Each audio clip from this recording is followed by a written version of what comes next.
All right, my friends, thank you for joining me and another Let's Talk with the Doc. I'm excited to be here tonight as always, and it is no exception. And I am glad to have Marsha, Sister Marsha, with me as we're gonna continue to pursue her story and see what we can glean from it because it has been said and anticipated that her story is exceptional. The part one we had, we were just kind of probing through her youthful days, and now we're gonna pick up in the adult days of her life. So when I come back, I will be talking to Sister Marsha Blagrove. So stay right there, my friends. We're gonna have a conversation tonight.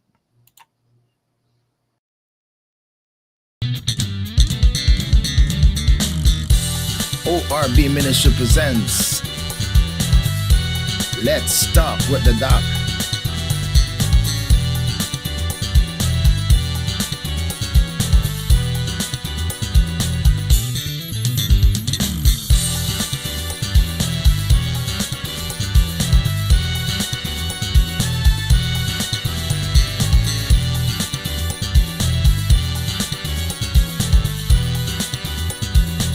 Grace Without Borders podcast.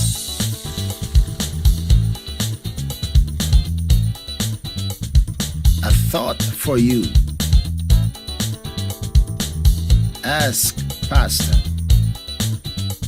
And a whole lot more. You never know what's next or who will join the conversation.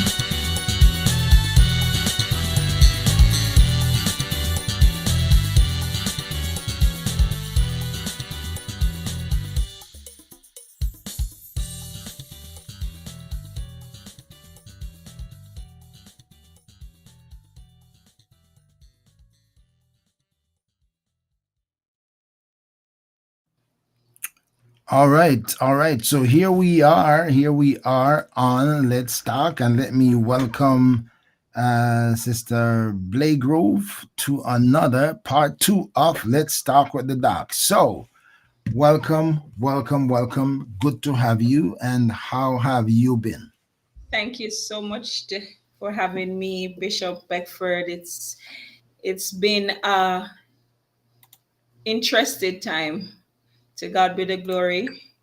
Um, I think I've been refilled just our past week, enjoying the International Assembly. It was an awesome one, and the mission that we are all on is to do gospel, heal broken hearts, and trust that better it gets better. Better is coming. Better is coming. Better is coming indeed. And that's part of the story of the General Assembly. And I must attest to that. This was one amazing assembly. And boy, it was a good one. It was Well, really a good one, and I'm glad that I was there and to experience it. And sorry for those who only watch it in the distance, and if those who watch it in the distance thought it was good, just imagine being in the room. I must also give a shout out. I must also give a shout out. And before I get used to it, I must give a shout out to the many people that I have met in the assembly who know Let's Talk with the Doc. yes. I'm surprised how many friends and fans there were of Let's Talk with the Doc, and I want to give a special shout out to all of those people that I met from Canada. I Yes. I didn't have a clue that Let's Talk with the Doc have so many friends and fans in Canada. So I want to give a shout out to the Canada crew and all of those wonderful people I met. I met a young lady from Jamaica. Her last name is Smith, and I met her in the elevator, and she was calling, mentioned Dr. Beckford, and I'm saying, I look at her stranger. Where are you from? Who are you? She's from Jamaica, and then she's kind of quietly saying, "Well, you're famous. You're a famous person, and so you got to deal with it. People you get famous, so you got to deal with it." So she was very calm in saying that. All right, but great assembly, and thank God that I was part of it. All right, let's get back And, to you. and yes, Bishop, just a nugget because you are a popular, you're international, you're on Facebook. When you don't, when persons come up to you and say, "Hi, Dr. Beckford," just say, "Hi, how are you?"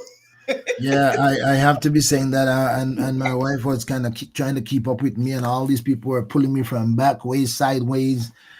But I you're have so no clue, busy. but to God be the glory. I hope that God be the it glory. continues to be a blessing and a source of inspiration to others. Good to have you Amen. again, part two. Thank you. So welcome to Let's Talk with the Doc. Let's talk with the Doc. Let's Let's talk. talk with Sister Blagrove. All right, so we had a long conversation the last time. We started late. Tonight we are on time. She's a little bit darker than she was the last time, so but she looks good and we can accept that and sounds good. So we're gonna go with that.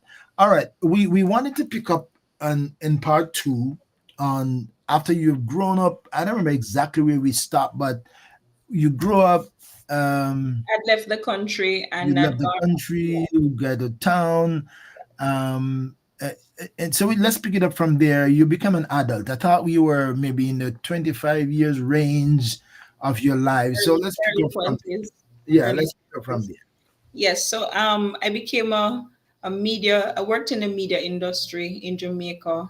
Oh, okay, all right. So before we get working into the media, Mhm. how did what what projected you to, or what did you do to get in that area? What kind of studies? Okay, so it's a that's a very interesting question because Faith would have had it. I did no formal studies in communications at the time. Later on in life, while working at several media houses in Jamaica, I would have done courses, certificate courses, but I did not go to Carimac. I did not go to any of those journalism or media institutions that are popular. I believed God just placed me in a divine favor at the time. And because of my capabilities, because of my natural communication skills, I became a reporter. I started doing reporting for there was a newspaper back then called North Coast Times. It operated out of Ocherius and it covered the western end of Jamaica. And so I got the privilege to write for them and I Hmm. did very pretty interested front page stories. I mean, I did pretty well. Oh, oh, okay, okay, okay. I it's So fascinating. how did they find you, or you found them? Who there was there? They say you are, what do they call it now? An insider, somebody Yes, were looking out for actually, you. funny story. One day I was in the town of Montego Bay. I'm funny. I mean, like I can be very dramatic at times and so forth, and I will make an audience laugh. I'll make my company, whoever is around me, I can crack a joke and they'll laugh. And I was in Montego Bay one day. We were going to visit a friend who had an accident and was in the hospital, and everybody was just grumpy and, sad. And I just started pretending as if I was a reporter. I was like, here we are at Conroe General Hospital. We're about to enter. And, I was pretending as if I was a news reporter. And this gentleman saw me and he said, "You're a natural." And I said, "What? What are you talking about?" He said, "No, the way you explained and outlined and even." I said, "I'm just joking, nothing." And so we started to communicate. And then when there was an opening, as I said, I had no formal training. It was just, natural abilities for a reporter for Western Jamaica at the time. I got the privilege. I was interviewed by one of the greatest editors in Jamaica, the great Franklin McKnight. Okay. He's, yes, and he was my boss for many years. So did you leave your number with this Yes. guy who thought? There was no telephone numbers at the time. We didn't have cell phones. We didn't have cell So phones. how did you guys make It the mo- link? So right. So he told me where the office was. He told me there was an office at North Street at the time in Montego Bay. And at that time he told me when Mr. McKnight would be coming in and all of that. And I went and he said, "Oh, you're just a junior, just try to do, just try. As I said, I was pretty young. So yes, I would, get a recorder, those first time small recorders. So, I go Hmm. to those press conferences, I'd go to those, I covered a lot of court stories. I would Mm, used to go to the court's office to just hear what's the latest. And interesting. I met a lot of veteran journalists in Montego Bay at the time. Some of them are international now. Some of the young journalists and media personalities that really made an impact in my life. I mean, I speak of veteran um, Marlene Stevenson Daly, Stephen Shaw, who is now the communications manager for the work agency in Kingston. Quite a few. You have um, one of the better one, Vivian Tyson, who now resides in the Turks and Caicos and still doing his media thing. Ratcliffe Watson, the great Ratcliffe Watson, who worked with the Michael Sharps of TVJ and the Marcia Forbes and stuff. So yes, I ended up in a very circle. Dion Jackson Miller, Latoy Johnson, those Okay, persons. so you cover the media platform, I did. left, right, and center, I did. and I and did. you weren't aspiring to go into journalism, public relations. Never, ju- never. It so that's just just, went just out of a sense of humor, that just like out of out of a happenstance. sense of humor, out of a sense of humor. Wow. And I ended up not just only doing reporting, but I started doing marketing, media marketing. And that's where I found my niche. Oh, I mean, soliciting and advertisement. I mean, I don't want to go in there because I've done some. I mean, some massive advertising work in oh, Jamaica and all Israel. right, all Yes. right, all right. So I'm talking to a superstar then. So I'm talking to I'm so humbled. I'm humbled. No, not a superstar. celebrity, taking down, talking to celebrity, high status, high ranking No, Jamaican. no, sir. Please, please don't. No, I did not. I don't see myself as that. I am an ambassador now for Christ. That I Well, know. I'm not afraid that much we know now. But but back then. your story is still your story. Yes, Your story is still your story, whether you are in the field or not in the field. But to get where you are, you had to have traveled where you traveled to get to where you are. So, and I did. while you might not be pursuing or reflecting on your past, but it's still your journey to get Yes. to where you are. And can I tell you that I often reflect on my past, and there were some mistakes, there were some opportunities that I allow up that passed me. There were a lot of things I found, looking back now, the level of maturity, the level of understanding that I had. If it was now, I would be great. Then I would be great. But back Well, then the I was the just, the youthful mistakes, that's it. the instability of youth, still trying the, to discover myself. the pride of life. Yeah, yeah. It happens, and many of us look back and said, I miss an opportunity. If I had done something differently, if I had not allowed that to happen, then I mean, they say hindsight is always 2020. What coulda, woulda, shoulda, Should have. but here we are. We learn by mistakes.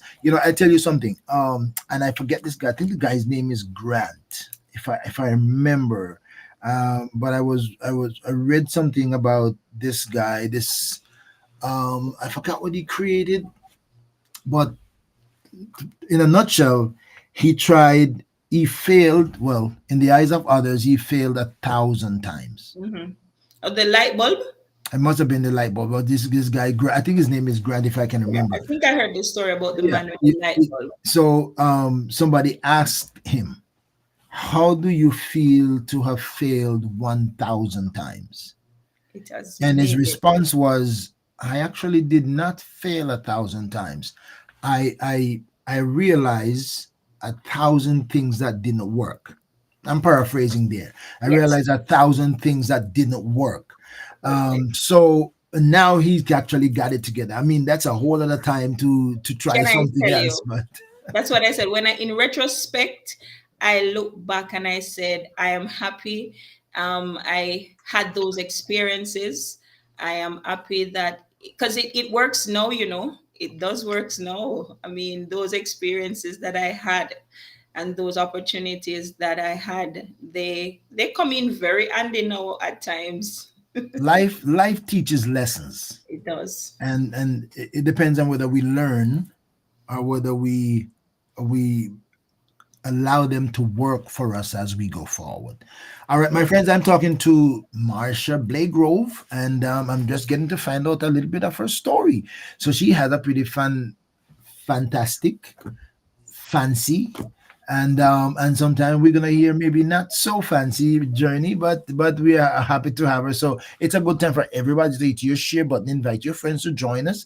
And if it's your first time, and if you watch the first time, then you tell somebody, hey, part two is on right now, so they gotta link up so we can go on. All right, so that is interesting because I never thought I would have heard that. And I mean, I don't know your story, so I never thought I would have heard that beautiful piece in there of journalism or reporting, Working um, marketing, news. marketing, Yes, media. news, Actually, media. I spent 18 years in the media industry at What different, that's a lot. yes, different media houses. The big, the large, some of the largest ones in Jamaica. Well, the largest one in Jamaica. I Well, well. I guess now I know that I'm gonna have to really link with you offline to see if we can make some connection some places. Never know. Well, you never know. So let's see. But we'll leave that for another time. All right. so So now how? So what brought that to an end? What caused you to divert from that, or what happened?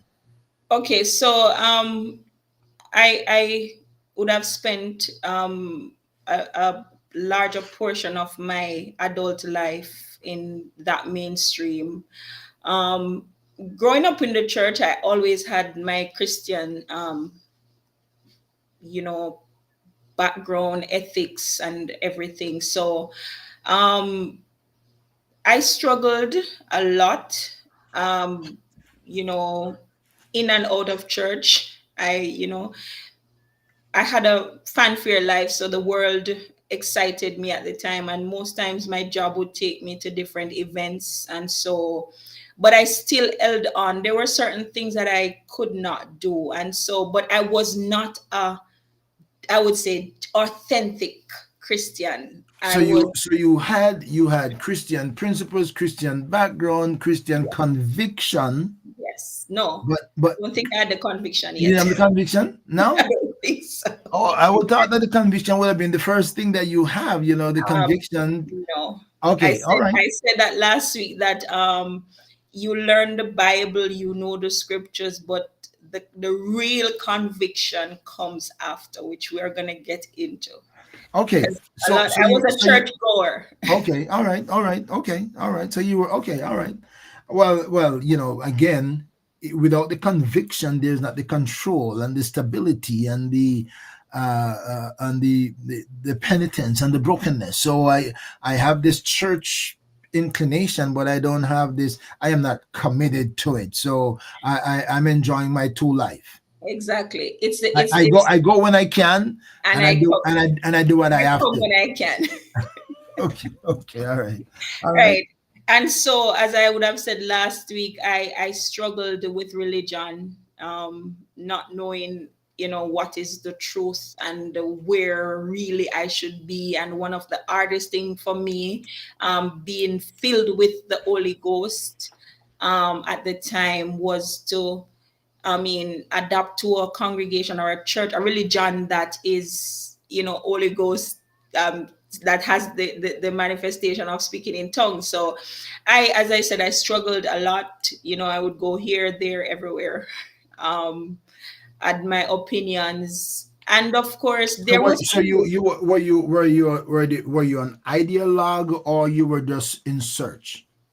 in search, and in my search, I was not certain of, because as I said, just imagine I grew up as a Seventh Day Adventist. That's like the ultimate. That's like it's in my DNA, That and that's enough. That's enough influence on one side. exactly. And so it was difficult for me not to keep the Sabbath. In other words, I mean that's all I knew. Hmm. So even though yes, there was a place. I remember at one point in my life where I dance now, I worship now like a crazy girl, and people see me jumping and worshiping and wonder, oh, she must have been born that way. No, there was a time when I could not stand the sound of drums or music or that kind of thing. I just We believe know it the we was know the Adventist is the acapella. exactly. It Yeah. was Just let the you voice should speak. just right. And so even sometimes when I see people just being still, I said, oh my God, they speak about, oh, I've been a Pentecostal all my life, I've grown up in the Pentecostal faith, and I'm saying, yeah, you don't have no energy because it looks like I am the energy God, and they're Well, just sitting there. well, in Jamaican terms, it's never see come see. You understand? Never see come see. Exactly. I'm excited So, about so this. you were like Jonah making up time. The rest of them are bringing it from born, grow, lived. Exactly. So they so been there, Exactly. done that. All right, okay. So yes, as I said, I religiously went to church and so forth. But there was always this anointing, especially for singing. I sang nothing but gospel. I really can't sing anything else. If I try it, somebody might say, "Oh, it sounds good," but it just does not resonate with me. And so I sang gospel at different concert levels. I was a 2006 Youth for Christ gospel Western Jamaica gospel winner. Hmm. Yes, Interesting. and Very interesting. I've ministered in several churches across the island of Jamaica at, I mean, different levels. I mean, I performed on Genesis. I've done one of the big shows in Montego Bay, Nyamins and Jamins, that is Wow. produced and is at one of those staples, those Eras Weekend staples. So I've been around on the gospel scene. I've entered JCDC, and I made it to the. I think I made it to the semi quarterfinals at one point. But yes, so that was my in and out circle. In I as I said, and this I want to specify, when you're in and out and you are exposed to certain things. So yes, I would have had relationships out of marriage and that kind of lifestyle that I lived. I had I have presently, I have four beautiful children. They're all adults. I have Oh, yes, I have a daughter. I think she's in the US now because I'm not in Jamaica and she travels. So I think she's in the US now. I have a set of twins, a boy and a girl. They reside permanently in Canada. And my son, he is still living in Jamaica. So I have four children, two boys, two girls. wow. Well, I don't know. I don't know you personally, and I don't know what you look like for real. Other than on screen, as somebody told me in the assembly, one of the fans that I met for the first time, they say you actually look better in person. And so so I don't know. I don't Yes, know. when I decorate my age, oftentimes people said, "Don't you ever tell anybody that." And I said, "You know what? This is the mercies of God, because I mean, what I've been through, it doesn't show. It really Wow. doesn't show." And I understand, and I think I epitomize the word of God that said He beautifies the meek with salvation. Well, thank God for that. The Bible works. The Bible works. The Bible works. His words are true. All right, so that's interesting. So all right. So, um, you've been everywhere for that. So to Yes, speak. I've been Um, around. yeah. I mean, here, there, try that, done that, been there, done that. I'm curious. I'm curious. When did you decide, or have you decided which one of these was going to be best for me, or which one I'm going to let go of, and what brought you to that conclusion? Interestingly, so in 2000 and about 4, I was working in St. Anne at the time. I was um I was a prominent in person then back then in St. Anne. I was a marketing manager for a popular institution in Ocherius. Yes. I can I was a marketing manager for a casino. Yes. I Wow. marketed gambling. Yes, I Wow. can say that. Wow. And yes. So And you talk about a colorful life. yes, that's, very. that's I've, colorful. I have been there and done that. So so were you still in search of Marsha? Yes, I What was you were you in always. search of stability? Were you in search? What were you in Always. search of? I was in search of what I found now, which So is so you didn't know what you were looking for. I did. There's a sermon that TD Jakes preached one day, and I have it on my phone. And oftentimes I just go in there and I listen to it and I suck it up and I read, I cry, and I just it just illuminates through me. It says, "I didn't know I was me." Wow. Yes, Wow. I I mean, didn't know I was me. And that sums up everything, because even persons, individuals who know me, I have a friend, she's watching, in New York. We have been friends now for probably about 32 years, and she's always said, "Girl, you're a star. I'm gonna see you on, that popular show in Jamaica called that comes on a Sunday night. Ian Boyne used to host it, but I think he passed away and somebody else does. It's a Sunday evening program. yeah, I I remember that remember. one. Yeah, I can't believe I missed that one. But she always says, "I'm gonna see you on that show, girl. Do you know who you are?" And I'm always looking at them and say, "What is it that they see that I can't see or I don't know?"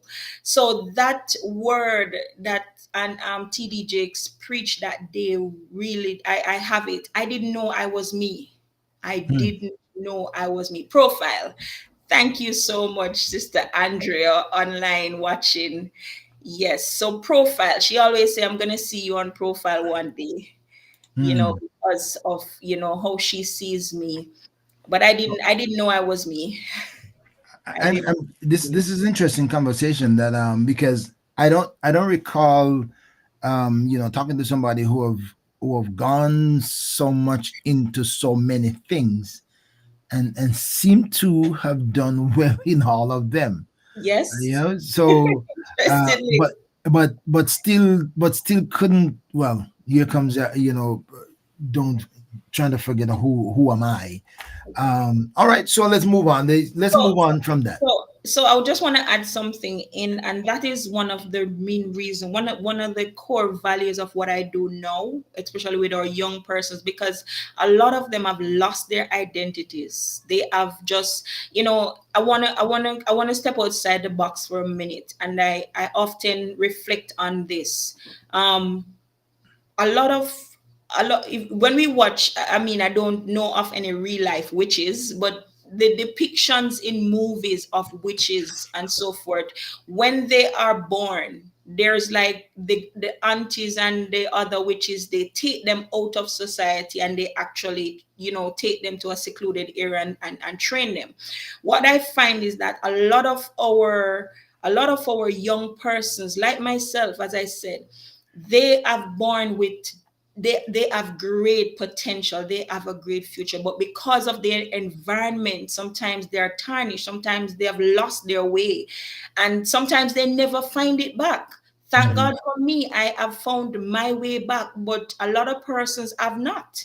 And so they have become, the society have just banished them, and they have become self-destructive. They have Hmm. done things and are, they cannot be re, re, re a lot of them, they've just lost themselves. And so that is one of the thing I try to be a mentor to a lot of young persons who are still trying to find their identity. And we've heard popular stories of, oh, I see a lot of persons now are coming into generational curses, breaking generational curses, because they said that those of us that have been through stuff, it's because the enemy knew that we were going to be champions of God, so that he tried to derail. And even in that same sermon that TD Jakes preached, he spoke about the wheat and the tear. It was so powerful that while the sower sowed good wheat, good seed, the enemy went and planted thorn amongst the wheat, and that is what I believe. So the enemy tried to distract me, but the Bible says, train up a child in the way he should grow, and when he's old, he'll not depart from it. And amidst all that I've been through in life, I was happy that even not fully understanding God, that was instilled in me to know there were some lines, Bishop, that I never crossed. Hmm. It was just not crossable for me. It is interesting because that comes back to Your one of book. what it comes back to my book, right? It comes right Yes, back to my book. yes, It comes right back to my book. And as I said to some of my guests, and if I said this to you the last time, yes, you did. but one day God will reveal to you or unveil to you the mystery of your history. Yes. And and back in the book, that there's a chapter in the book that says some scars are for God's glory, and Amen. some scars are for God's glory, and it doesn't make any sense to the human mind. But if you've never been there, you won't be able to relate to it, and won't be able to tell somebody how to pull through it, because you've been there, done that. So some scars are for God's glory. As much as Marsha been messed up, left, right, center, north, south, west, and east, up, down, in the middle, and everywhere. And God spared you. And sometimes we wonder, God, did you really have to take me through all of this to get me to where I am? Oh, Uh, yes, did you it's a really must. did I have to go through all of that to get to where I am? You know, And interestingly, this is gonna take us now into the other level of what happened in my life, because you see, I've been through. I thought, no, that okay, I have good jobs and I'm living it up, and I was there's a country term that we use, never say come see. you never see know clumsy. yeah, I was living a high life. I So mean, now, yeah. So now, yeah. I made it. I've exactly. gone there. Yeah. Yeah, Finally, I'm a VIP. I remember, as finally. I said, and I felt like, oh yes, I made it. I am on top of everything. But one thing I can tell you, that when God has a calling on your life, He will do whatever it takes to make sure His assignment is completed. So He will allow you to have your own fun, in your timing. But when He's ready, we always sing the song, when God get ready, you have to move. You There's really do. there's a song that I liked. Vessel of Honor. Yes. And they said that, Yes. Lord, if Empty you and if broken. yeah you I if might you just sing that one tonight. if you have to Awesome. break me, if Yes. you have to break me, To make you, He will. yeah. And so So if let you have us, to break me, so just help me to understand that you still yep. love me, and my life is in your hand. Oh, yes. Oh, yes. That's the setup. You know what? Yeah, as Tony is saying here, that is the setup. Yes. I said this time and again, I thought God set up Job, but we're not gonna go there.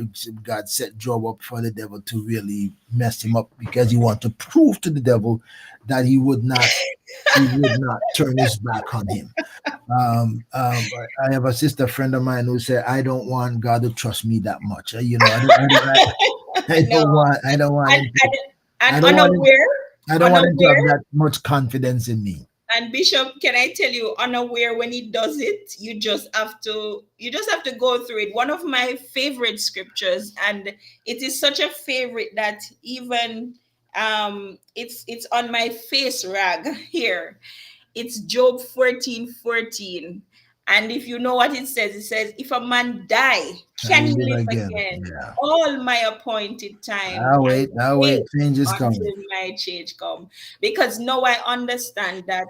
And interestingly, I am sitting here in this capacity now, talking to the world, sharing my story without embarrassment, without remorse, without feeling any form of um, Condemnation. condemnation, because that is what God does. And one of my other favorite scriptures is Romans chapter 8. No, there is therefore no No condemnation to condemnation. those that are in Christ Jesus, who walk not after the spirit, the The flesh, flesh. but after the spirit.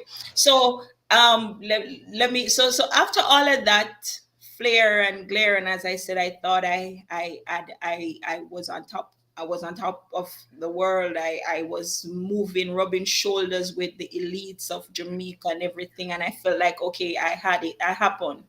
But as I said, my background in church was so as I said, in 2000, when I was in Ocherios, I had an encounter.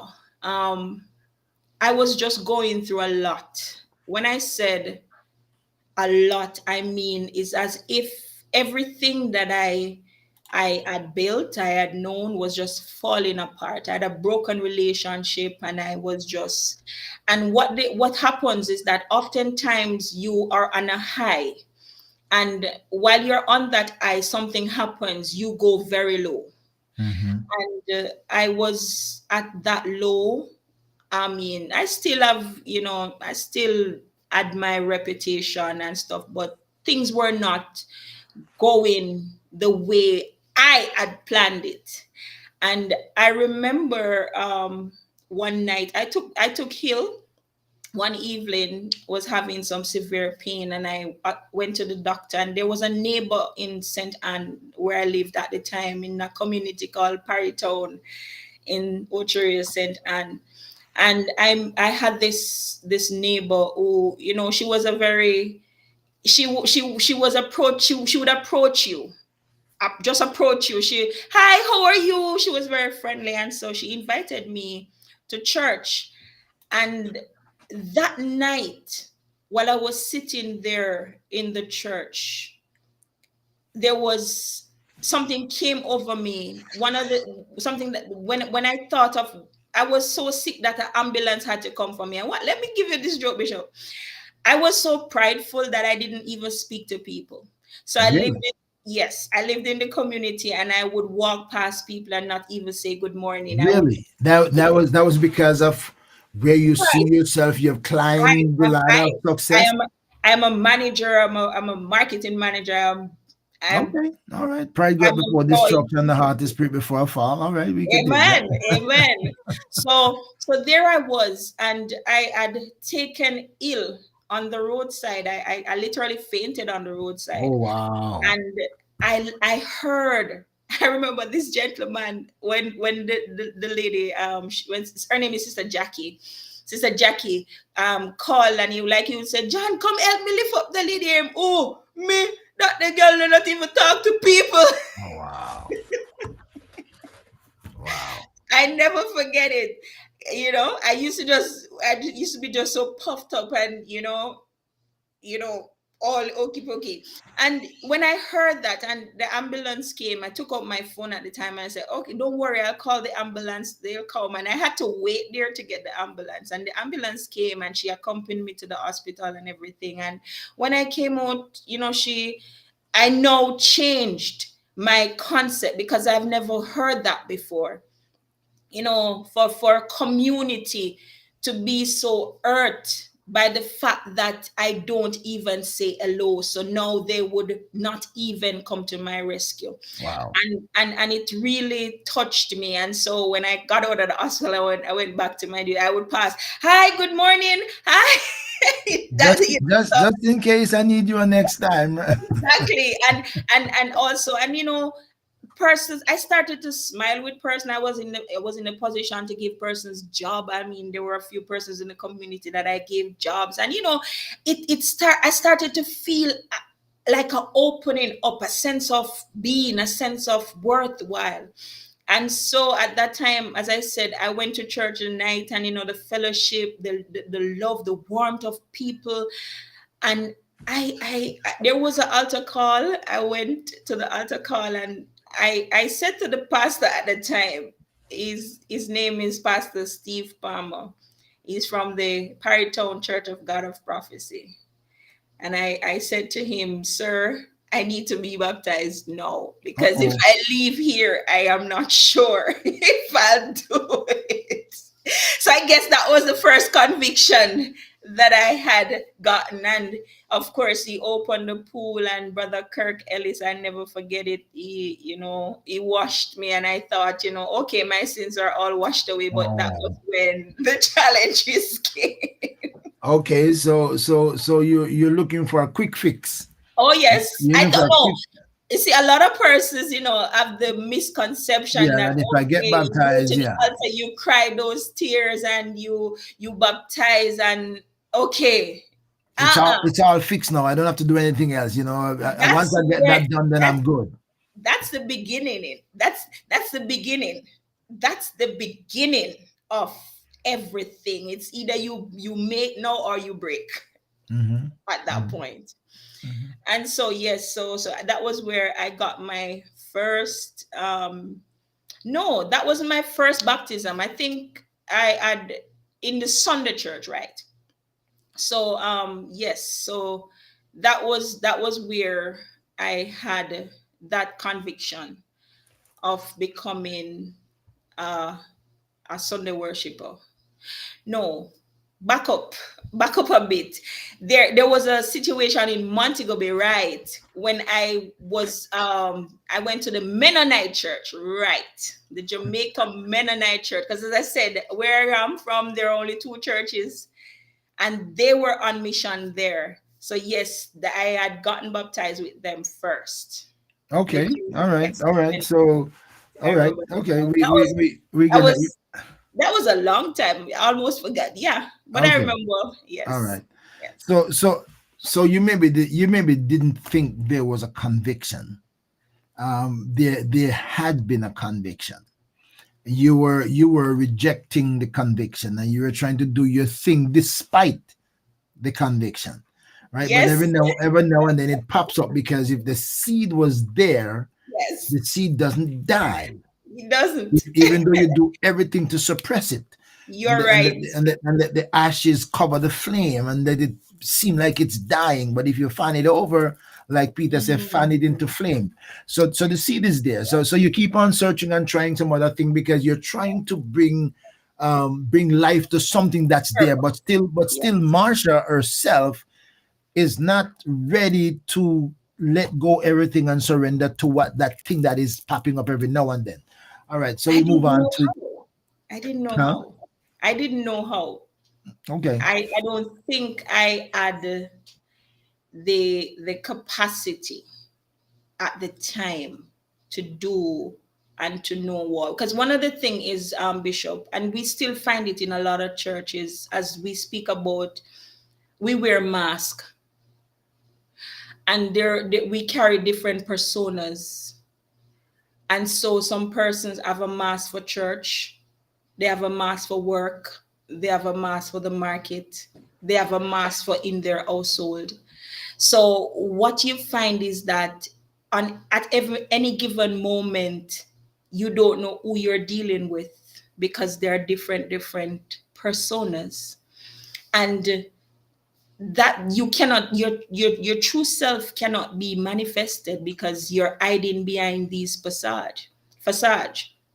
So Mhm. one other thing that, as I said, um now I'm crazy for God.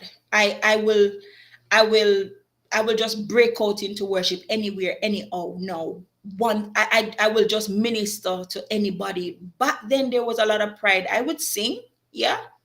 Anybody could ask me, can you sing? I heard you guys sing. And I would sing. But that ministering, that sharing, that testifying, that encouraging wasn't there. I Well, for you were me, you were you were still being prepared. yes. You were Yes. still being prepared, and God was still depositing into your pain or into your I was still on struggles, the and potter's wheel. still on the I was in potter's the wheel, potter house. still breaking, still breaking, still breaking and remolding. Yes. So okay, so you said now you had broken relationships, Yes. from a high. To a How did the low. relationship begin? The first broken one, and then how Okay. many how many were there? Okay. So I had three relationships. Like they were for different seasons. All right. So one of my relationship I had for about 3 years. That one I thought would have worked in the sense of um getting married and everything. But at that time it appears as if I was barren. It appears And that okay. yes, it appeared as if I was barren. And so that played a factor. I But mean, how long or how soon or how quick could one come to a conclusion? That's a speculation, imagination. What is it? it's not only was a speculation, but it was trauma from my past. Because remember, I told you, Bishop, that I was molested as a child.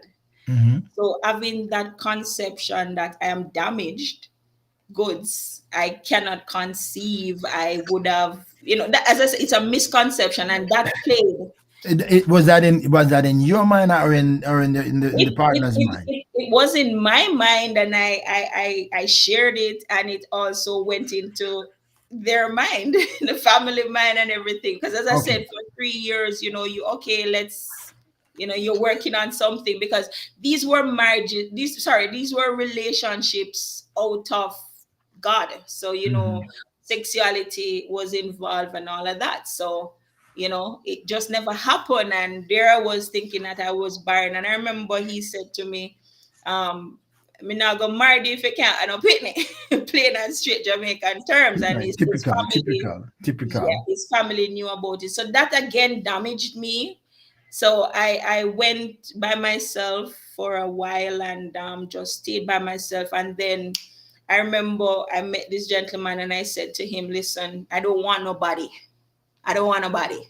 I don't want a man, because I don't have no use to no man," and so forth. And I remember he's the father of my first child. And I remember he said to me, "You tricked me." When I told him I was pregnant, he said, "You tricked me." That was his word. Because I mean, I was walking around with this placard saying I can't have children.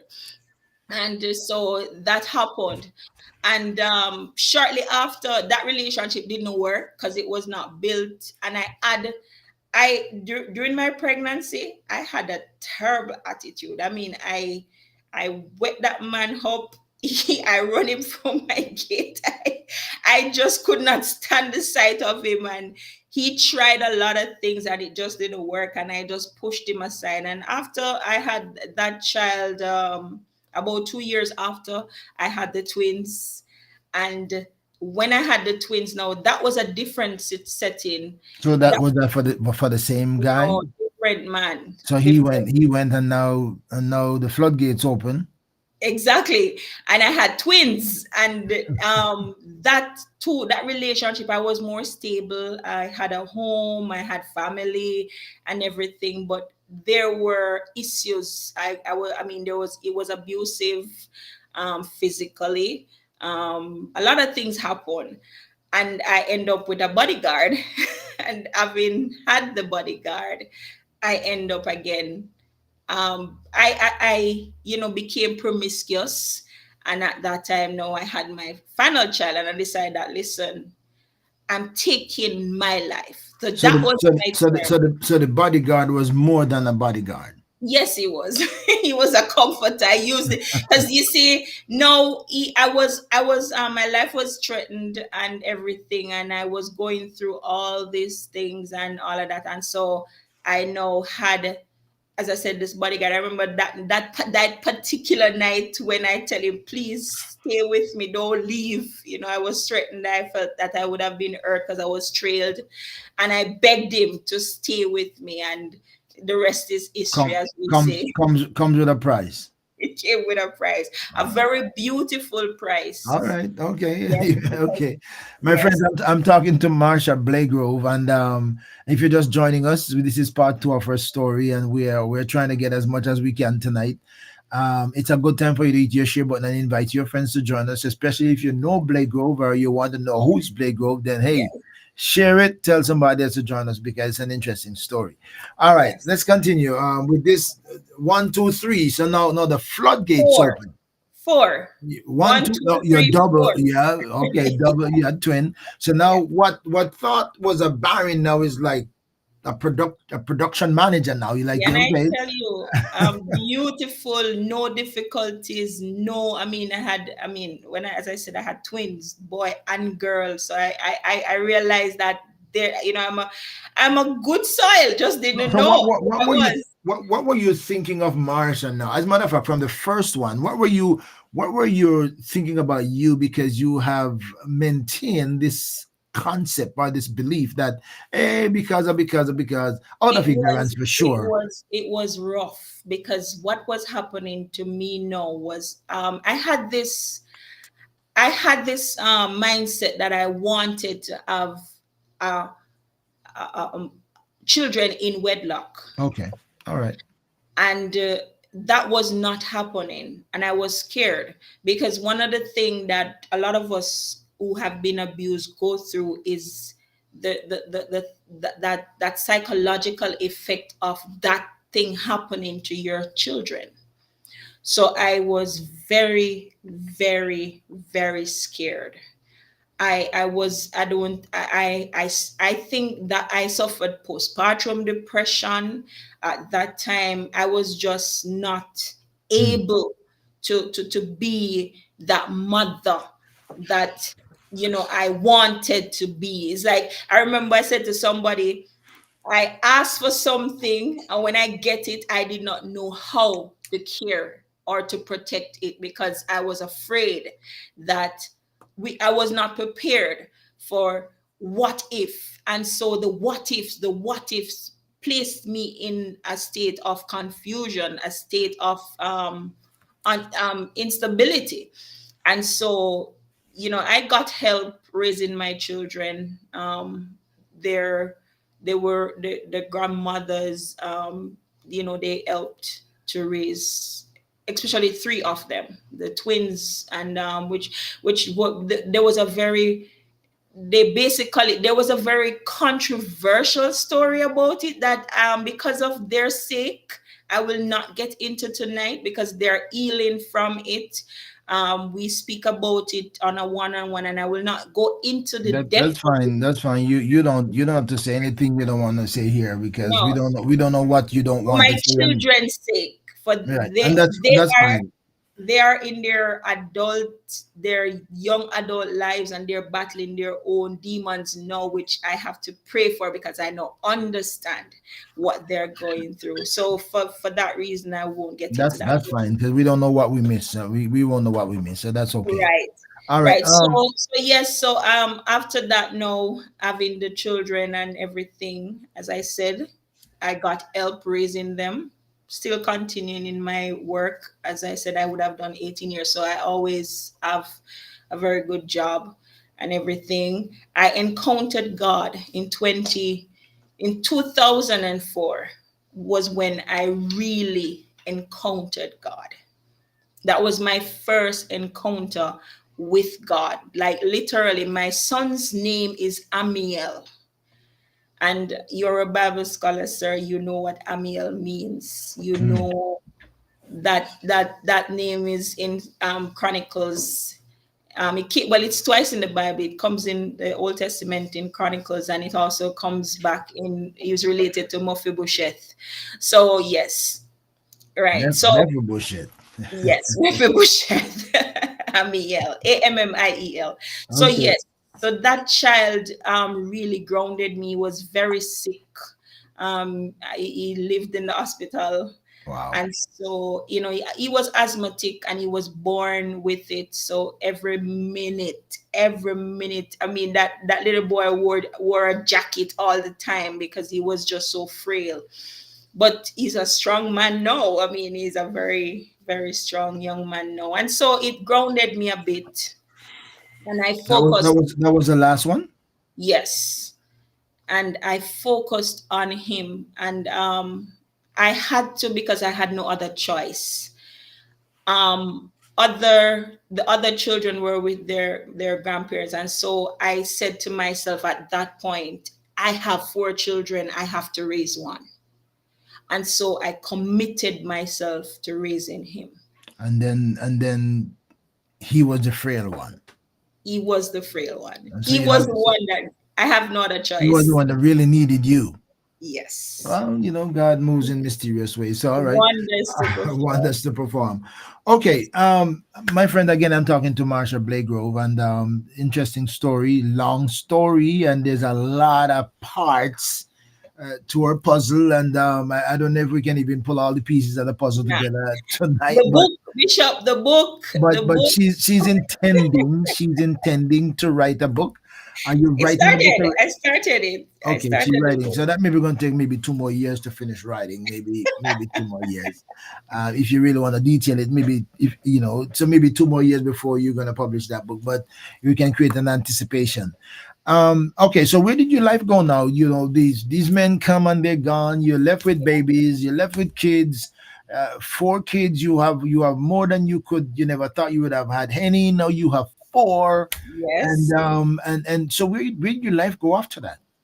So as I said, I was now focused on this little boy, trying to raise him by myself. And I worked still in the media industry, different media houses, but yes, I still had a good job. And I continued, raising him, going to church. No, I am a Christian. I mean, I still don't have that conviction that I have now, but yes, I'm going to church. I'm, doing, I think at the time, well, in So the did church. you did you turn to church out of brokenness, being overwhelmed, confused, lonely? Um, What was it's it driving from force to say, I okay, better settle myself down, or let me. right. I mean, as I said, I would have had a a sick child. One, I would have had an encounter with God. Two, so now I And you found. and you said you had an illness. You were ill as well. Yes, yeah, I had a illness. I took ill at the time. I was having severe pains, and Right. that hospitalized me and so forth. So that I was never diagnosed at that time with any critical illness at that time. Later on, I had diagnosis, but at that time, there was just I was just treated and sent home, and you move on and so forth. Um, no, I was now settled. I was singing, I was in church, I was, doing ministry. I was a part of a group called Crusaders for Christ, G Storm Production, and we evangelized in Spanish Town. We do that, we do a lot of ministry. We prison ministry.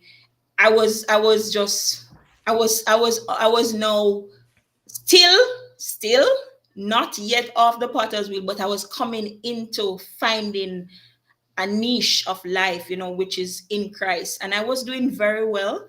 I was around a lot of ministers, a lot of pastors. I mean, I remember singing at Manpower Crusades. I mean, in Spanish Town, you remember those days with Errol Hall and Courtney McLean and all those big crusades. I was singing on those crusades in Spanish Town, just, doing my thing. And Maybe I'm not sure. Well, I'm not sure of the demographics and the happenings in Spa because I'm up from St. Andrew, and I left Jamaica since '92. So That's a long time. I'm not sure, After maybe that, yes. yeah. But there was a time when evangelism and ministry in Spanish Town was, very, we had big tents all over Spanish Town. And as I said, Errol Hall was one of our staples. Is that the era all that I know? Yes, the one, the great, Errol, great, that was that said he was a prophet actually, on it. The prophet the on it. Okay, great, yes, okay, okay. All yes, right. Errol Hall. We grew up together as young men, young Christians. Right. So So I was in Spanish Town. I mean, as I said, we did a lot of ministry down in Rivoli. I was now finding myself in ministry, but mhm, still not delivered. So yes, there's a calling. There's some peak of things. Persons. Yeah, I can sing, and of course I sing with a level of anointing and conviction and so forth, and I knew the word, so I could quote the scriptures, but yet I was not fully, what I know now.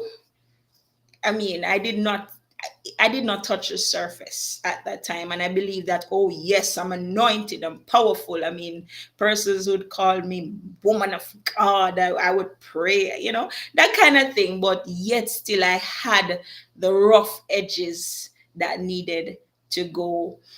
And yes, as I said, we did a lot of ministry in Spanish Town throughout those years. And in 2010,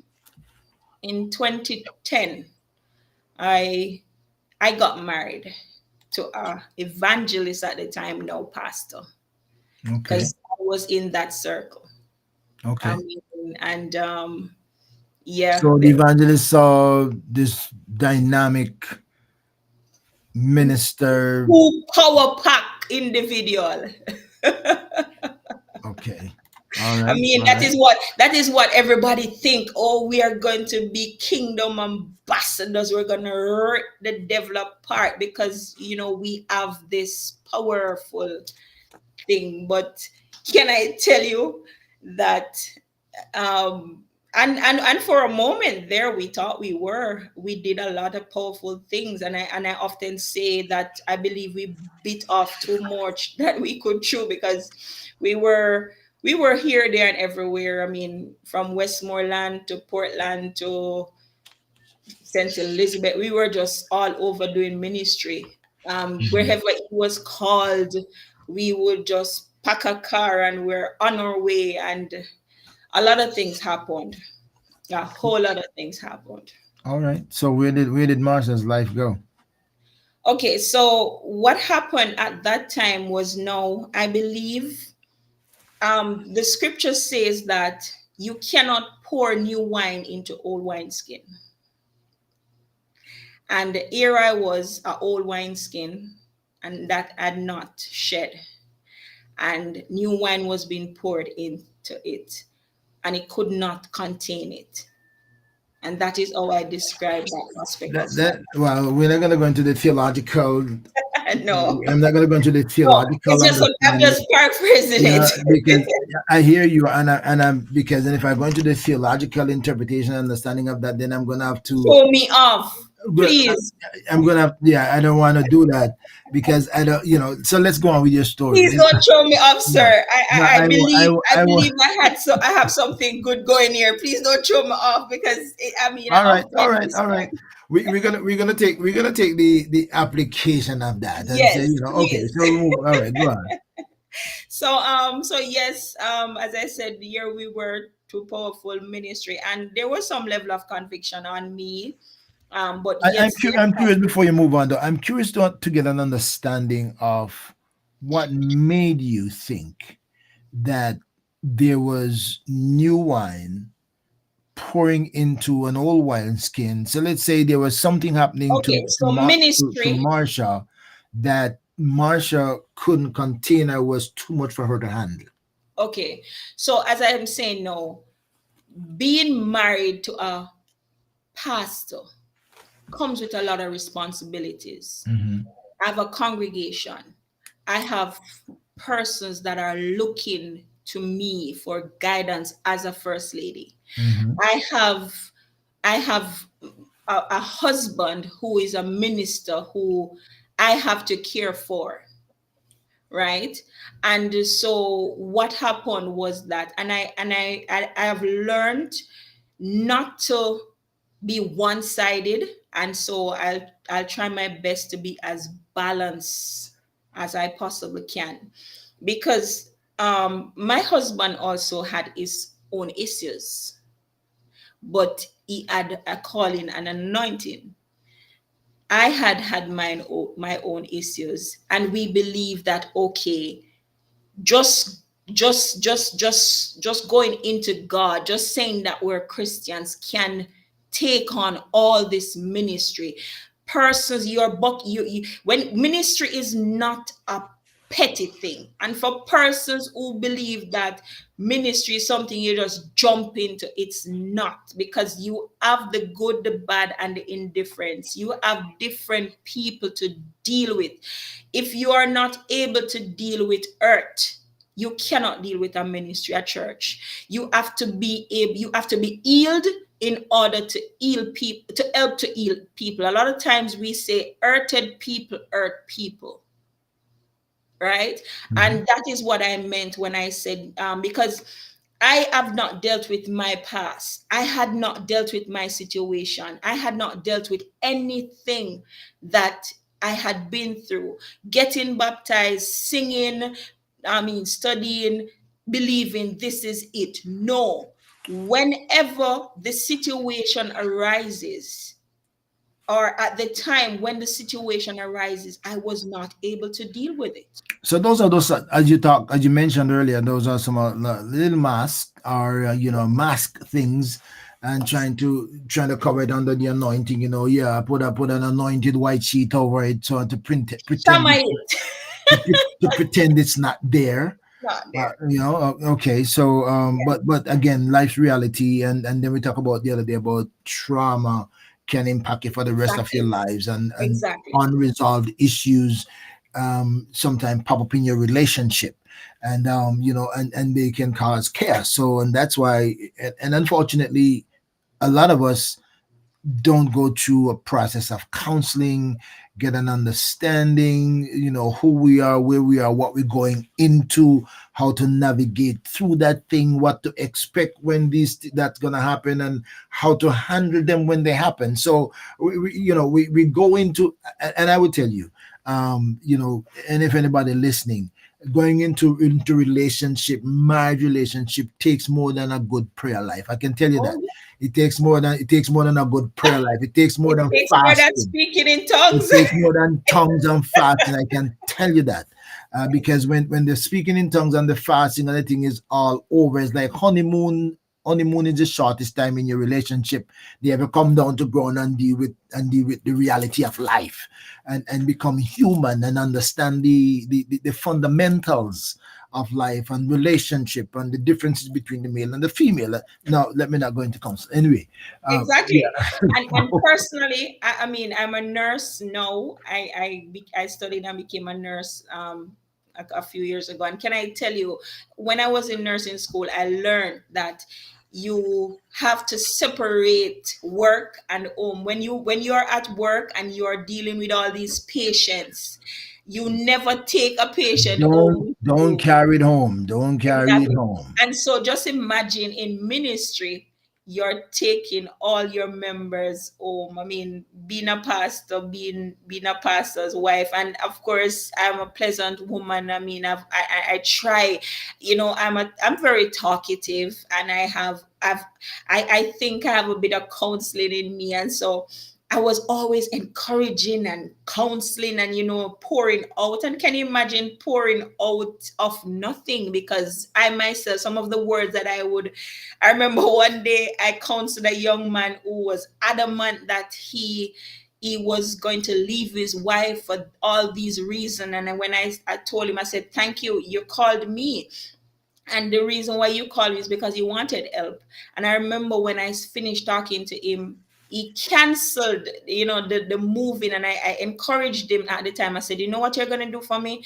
You're gonna book a flight now, and you're gonna take, you and your wife are gonna go somewhere. And he was like, she always says she want that. And I said, you're gonna do it now. And he actually did it. His marriage was, it came back, and he one day he called me. Both of them were on the phone with me, and and they said to me, so hold on, since you have that capability and that capacity to help others, how come you couldn't help yourself? That's what the skeptic said about Jesus. How did he say about himself? He couldn't say, right? So, Right. So yeah. what I find is that you are able to go on that platform and to say all these things, but to apply it to your own life, to do that self application becomes very difficult. And Hmm. then again, we speak of the mask, and we speak of the different, the personas. I'm going to church now, I have to look good, and whoo, and yes. But then when church, and everything comes back, and so that emotional aspect of everything had really taken a toll on me. And very early in the marriage, as I said, we were on a roll. We were all over. People were calling us. I mean, my husband was on the radio. I mean, Love 101 was his staple at the time. He was praying, doing all sort of stuff, just, and I was there backing him up. And even though, Bishop, can I tell you that even when you know how and you have it all packed, there comes a time when you yourself just, you're finished, right? And so yes, he was doing all of that. And I remembered we had issues, because he had some issues, and infidelity plagued us. There were jealous women in the church of our marriage. Some persons believe he was not good for me, and all of that kind of thing. And there were just a lot of things, and I think he got caught up in it. And I've been around persons, and I hear men speak of after they've preached, and they have this desire of, sexual urges and all of that. And may I confess that that was in my marriage. I was very experienced, so it was not lacking. However, there came a point when I really had to take a stock of myself, because he was out there. He had a weakness, and he was out there. And that played in our marriage. I remember a lot of things that happened. We had talked about it. We had sought counseling. I remember I said to him, listen, let's take a sabbatical. And what we're going to do is we're going to just go to different churches to be filled up. And of course, I believe he was so popular that everywhere we went, persons were just coming with their bucket, and we had nothing to pour. We were running on empty. And it took a toll on me mentally, because one of the thing is, and I I am against it, because I remember one counseling session, we were told, for the ministry's sake I should be quiet. For the ministry's sake I should pretend. And that took a toll on me, because I remember one day I said, listen, when I was in the world, I mean, I don't play games. And now I'm working for God, I'm in ministry, I'm not going to play games. And it took a toll on me. The silence did. And I got a stroke. So, what is it? So, who wanted you to be silent? The church. And so the church say for the ministry, for the church sake, or for your marriage sake, or for your husband's sake? Which one? For ministry sake, that was a word that was used. I don't know whether it for us or the church that we were a part of at the time or whatever, but the terminology that was used was for the ministry sake. So Be quiet. what was going on then? What was um going on then in the relationship that infidelity was the larger part. I mean, there were a was lot. it on your part, on his part, or on both parts? It was on his part. It was Uninspired. that I will, that my hands are clean. I mean, the nagging, So I'm curious now. Then yes, why would your silence be a contributing factor to as the benefit? Why silent you if you were not the infidel? because of his, I think, the the prominency of where he was, who he Okay. represented, the organization that he Okay. Okay. represented, Okay. and all Okay. of that. Okay. All right. Okay. Okay. All right. Get you. All right. All right. So Right. let's get to the stroke now. So you didn't handle that well. No. So let's go on to the next step. I'm not sure if the silence caused stroke, but let's see what you were doing. Um, I was, I blamed myself for a lot of things. I did not see myself adequate or to be in that position. And so I took a kind of laid back, I wouldn't say not laid back, a silence, withdrawal. I became withdrawn. I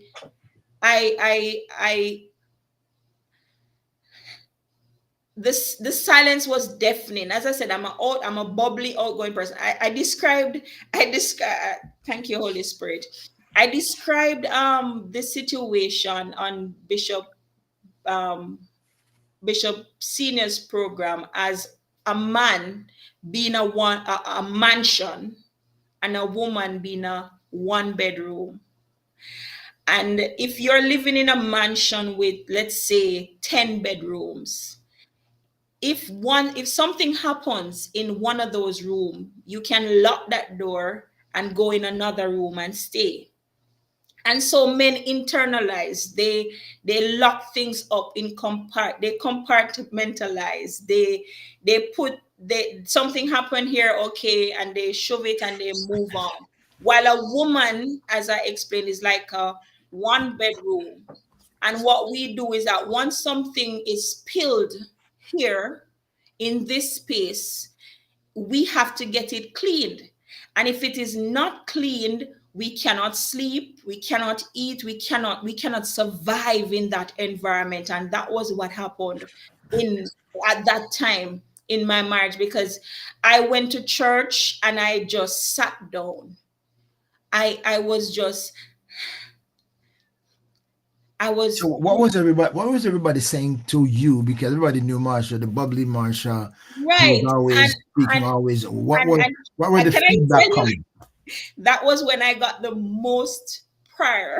I was always being prayed for. And of course, um, I have suffered mental illness. And when I say mental illness, depression plagued me from a child. I spoke of in our last interview, I told you I've had suicidal thoughts, attempted. And so mental illness, depression, and because mental illness is broad, but depression, I suffered depression, so I would even can't get out of bed sometime, and that depression sometimes cause chronic pains.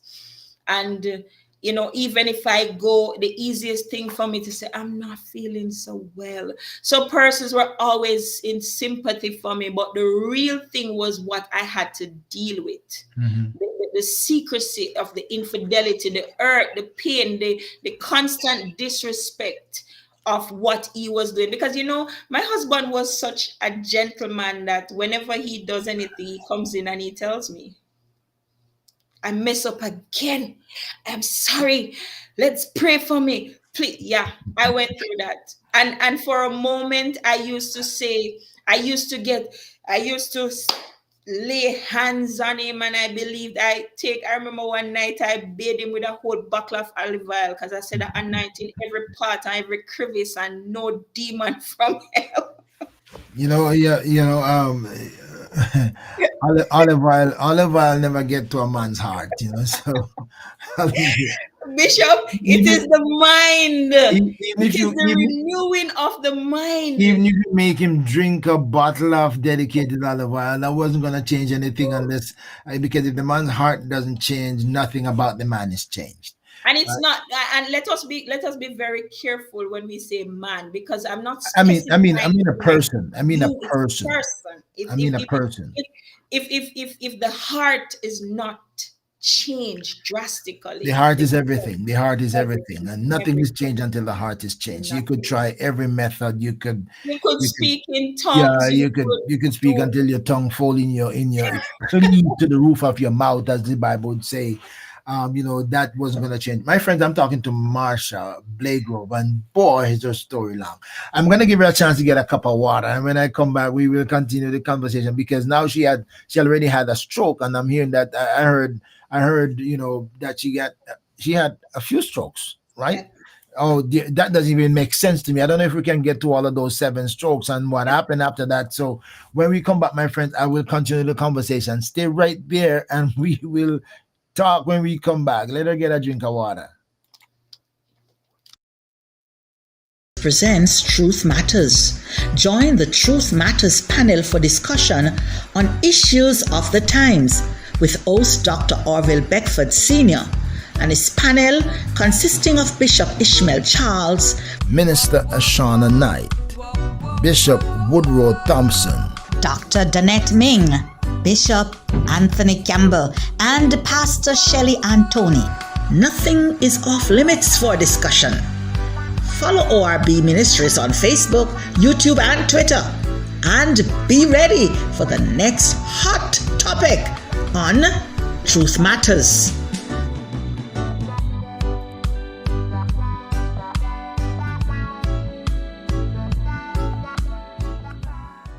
Everyone has scars, and everyone has a past.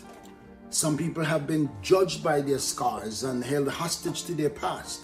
Some people have judged others by their scars and hold them hostage to their past. And even when sometimes they have turned their lives around, some people will still not let them go so they can progress in life, grow in ministry, and achieve their goals and aspirations. That's why this book, Don't Judge Me by My Scars or Hold Me Hostage to My Past, is important for you to read. If you have been offended or you are the offender, you need to read this book. If you've been offended, you'll find hope and healing by reading this book and direction. And if you are the offender, you'll find direction how to learn how to allow others to move past their past. There are some people who have held themselves hostage to their own past. And as I said in this book, the worst hostage is when you hold yourself hostage. Because when nobody else is even thinking about you, you are still held hostage because you hold yourself hostage. Read this book to find hope and healing, because some scars are for God's glory. So I hope you will get a copy of this and find hope and healing and a reason to forgive yourself and to make good of the value of grace. If you are in the continental USA or any of its territories, get a copy directly from me, because then you will get an autographed copy.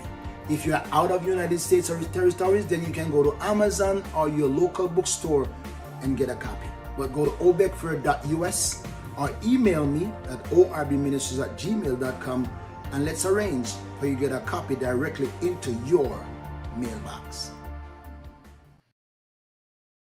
Wednesday, 8 p.m. Join ORB Ministries on Let's Talk with the Doc, live on Facebook, YouTube, and Twitter. There is a story, something to encourage and inspire you. You may even have a life-changing experience. You never know what's next or who will join the conversation. Stay connected. Subscribe to ORB Ministries YouTube channel. Follow on Facebook, Instagram, and Twitter.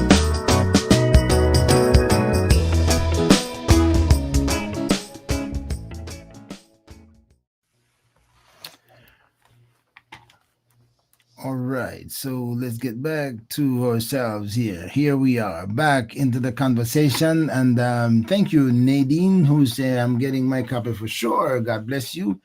Everybody need to get a copy of that book. And if you're in the continental USA, email me at orbministers@gmail.com and you'll get an autographed copy directly from me.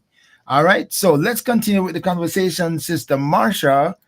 And before Okay. we So continue with the conversation, I just want to say a big shout out to my family from Bendon Church of God of Prophecy. They're logged in, they're in the chat, some are watching, and I just want to say thank you all guys for the love and the support to our Bishop Rodney Joseph and Lady Anne Marie Joseph.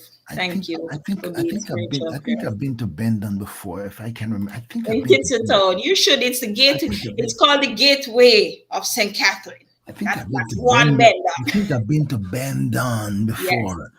But Pastor that Bailey. has Yes, been you a have. long time in my That's life.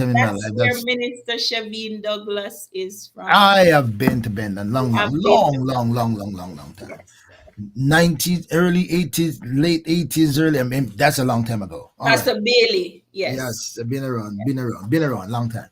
All right, let's continue the conversation. Thank you for joining us, my friends. Right. So yes, I was talking. Should So I you go were ahead? talking, no, you were talking about the broken relationships, what the silence that you got, you end up having a stroke. So that's where we're picking up from. Yes, sir. And so yes, in 20, yes, so I think it was 2011 or 2012 thereabout 2012, right? I got a stroke. One morning I just got up from my bed to go to the bathroom and I fell to the ground. I realized that I could not move my left side. Um, I had my phone, and so I called my sister, and she called my husband, and he came in, took me to the hospital, and funny enough, and this is a story that I don't know how many persons can identify with it. So a lot of persons get strokes because of a few reasons. They Mm-hmm. have their blood pressure elevate, Mm-hmm. or there are blockages in their arteries. Mm-hmm. And so what had happened is that when I went to the hospital and they took my blood pressure, it was I'm not quoting it right, but it was probably about 157 over 110 or thereabout. So it was to them, That is definitely stroke territory. There's no doubt about that. yes, but the trick about it is that um for me, it was. But a regular doctor would tell you that, okay, this is not to be alarmed. And the thing is, I have what is called hypotension, meaning if you, like I'm here now, if you should put a blood pressure machine on me, my blood pressure could be about 90, 60, or maybe the highest 100 thereabout, because my blood pressure is just regularly low. So for that, that was too high. But the doctors were not so much alarmed because of the where it was. So, but yes, there was evidence of a stroke. They did all their physical tests and stuff, and they found out. So I was admitted in hospital, and I could not. My entire left side was completely lifeless. I had a twist. I know. I often show people that one of my eyes. I mean, everybody, I should have said they don't see it. I would say that my face is a bit deformed to one side, but they said they don't see it. I don't know if because I know that it is there, but they said they don't see it. But yes. So my left side, my entire left side, was what we say dead. I had suffered a major stroke. Now, what was happening is that they were treating me. And while they were treating me in hospital, I was getting strokes. So you're getting like aftershock strokes. Yes, like every I would wake up and my mouth would be twisted today, and they would be giving me medication, and then by tomorrow I would be unable to speak. My tongue would have been, just Wow.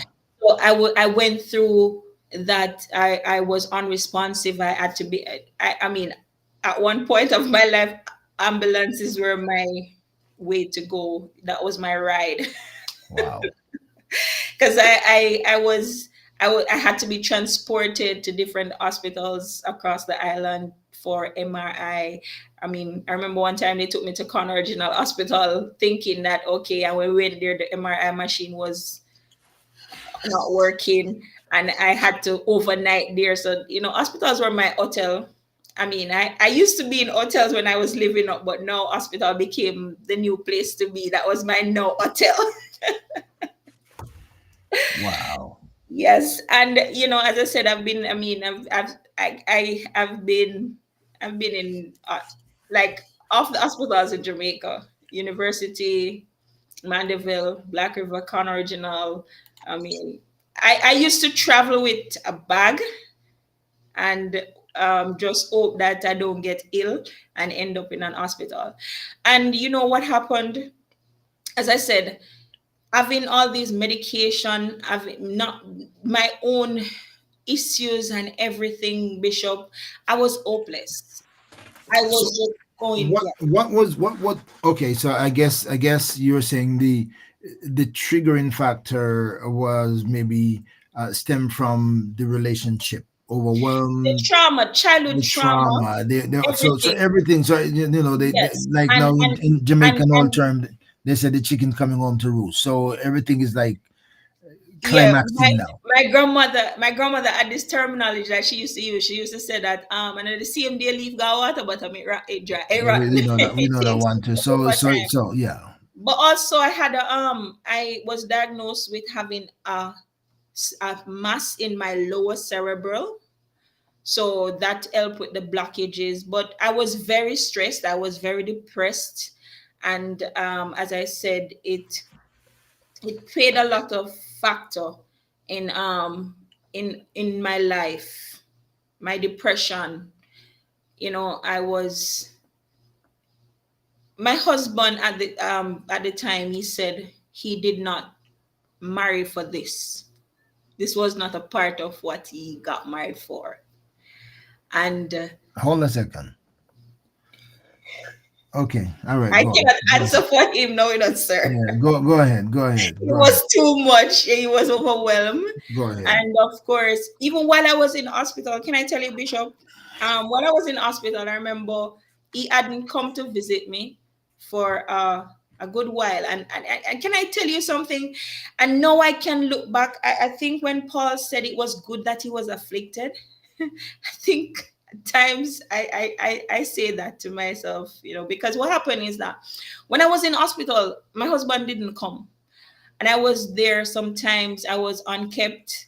I mean, You mean your husband didn't come to he hospital? didn't come to visit. He did. I remember at one point I spent 21 days in the hospital, and my husband visited me 7 times. And that 7 times that the nurses, they were the ones who counted it. And it was like one morning, one evening in a day. um, that was because they did a report. For those medical persons that are on our UNO hospital, they have to write how many visitors you get, and to see how you're being cared for. And I remember I was there one day. They complained that they could not manage me because I weighed 300 pounds at one point, so I was huge. and Wow. and I remembered one of the ward assistants, what we call practical nurses, that she said, me can't tidy her, me now pop out me back. So she just have to go stay till our family them come. And nobody came. And I was there, and I remember the nurses were handing over the shift, and one nurse said, so Olande, no the pastor woman, no the pastor man wife that. And nobody no come no. So Olande, nobody from the church no know her. And I listened to them and I cried. And I remember I said to myself, God, but this was it, um my husband had not tell a lot of persons that I was in hospital. And so nobody knew. And I What kind of husband was he? we were unprepared. That's what I told you earlier. We were unprepared. How? I mean, I, forgive me, but how unprepared can um, one be or two be to marry a wife and don't even have the a little compassion, a little a little husband's responsibility. it was my Um, Mediterranean journey, sir. I mean, most people that I marry, especially if they, I mean, I tell everybody that, you know, boys shouldn't get married. And girls Men, shouldn't get married too either. boys and girls shouldn't get Should married, never get and married. that doesn't come by age either. No, So one can say maturity. I am 45, so I'm not a boy. That's it. You know, so boy, so Maturity. yeah, it's maturity. So Yes. and let's go on because that doesn't make any sense to me. That makes He's not here absolutely to no defend himself. He's yeah, not here well, to defend yeah. himself, so we will not go on that I one. am assuming that you're not lying on him, and I'm just saying that Oh, yeah. I'm just I have I'm, no reason I'm to. just saying that in general, whether I this have one no or reason. some other one, I that have no boys shouldn't reason. get married, and if you marry a wife, if you marry a husband, then you take on certain level of Responsibility. responsibility Yes. without question. There's no buyout cop out to that. It's just what you are required and expected to do, and if you don't do it, The then responsibility. you've absolutely failed if you haven't done that. It's a responsibility. Yeah, But that's just some of the very basic things. as I said, Bishop, I have no reason to lie. I wouldn't do that. And I didn't think you were, but I'm just throwing that out there. yeah. But you know, And just the other thing about it, he's not here to defend himself because as we know, a lot of men they don't have the guts to go into hospital. They don't like hospitals. I'm not defending, I'm just trying to say that, no, I'm just no, trying no, to be no, no. balanced. Let's move on from that one. Let's move on from that one. I don't want to hear that part because if whether I like hospital or no, if my wife is there, my wife is there. Yes, but actually, I'm not going to hospital. I'm going to right. see my You're wife. gonna see your wife, yeah. So that was that happened, and of course, so moving along, that was an experience that I had in the hospital, and I endured it. As I said, um, I I ended up moving. Um, I ended up moving back to St. Catherine because at that time we we're living in St. Elizabeth. I ended up moving back to St. Catherine and staying with a church sister because I decided that I just needed to get away after all of that. And so I went there and he came, the sister, they loved him. It was a family that they loved us very well. And so they call him and say, "Oh, listen, if in case you're looking for your wife, she's with us, she's safe, and all of that." And he was there like by the end of the night he had come and he was pouring out, he was telling them what was happening to him, and he just didn't expect it. And it's not that he doesn't love me, he just don't know how to deal with a sick wife, and all of that. And so um what happened was that we decided that, okay, we're gonna put all the past and just amend things. We got a home, we got an entire house. I mean, these people, they just take up a key and said, "Listen, this house, go and live in there, move," and all of that. And something happened, Bishop, that really I started feeling better. And something happened where it really opened my eyes, and I said, "You know what, Marsha, you have to deal with you." after that day, my husband left, and my ex-husband, he left, and I called him from the house phone that we had access to. When I called him, he was saying, "Me soon come check your baby. Just reach back down, in another place." And he was making an appointment or an arrangement to go see a girl. And I called him and I said, "It's me, your wife," and he hung up. And then when he hung up, he called me back and he says, "Listen, don't test me because I'm human." And and when I said, "Is it that you don't have any control of yourself, or This what is is it? Or that's a sick guy. is it a demon that has possessed you, or what is it?" And I got off the phone and I cried, and I said, "You know what?" I called a nurse friend of mine and I said, "Listen, I need to deal with me. I He, need he, to deal with me. And I just want to, I feel like I'm gonna go crazy. I feel like I'm getting mad." And she was like, "I'm coming to get you, I'm coming to get you." And she came, she got me, and I sat down and I spoke with her and I said, I think I need treatment. I think I need to be mentally institutionalized. And I went to the doctor. Bishop, I could not walk. I walked with a limp. I was walking on the side of my foot. I was walking with cane and so forth. But what I did, I admitted myself in Bellevue Hospital. And when I did that, a lot of persons were saying this is the end, because no, a stigma is gonna be attached to you of mental. You're a mad woman, and now he has all the reason to say he doesn't want you. And I said I didn't care, because at this time I wanted to find out what if something was wrong with me medically, clinically. I knew something was wrong with me spiritually, but I had to check the medical aspect out first before I deal with the spiritual aspect of my life. let me ask you. Let me ask you a question. Yes, sir. Was he? You say he was the pastor of the church. He's now a pastor. He He was, was. He was. He yeah, was an evangelist he then. was an evangelist ordained, going to be ordained before yeah, And you he was. guys, you guys had a pastor. We had bishops. We had bishops. And where were they? As I said, Bishop, and we have to use wisdom, especially in this area.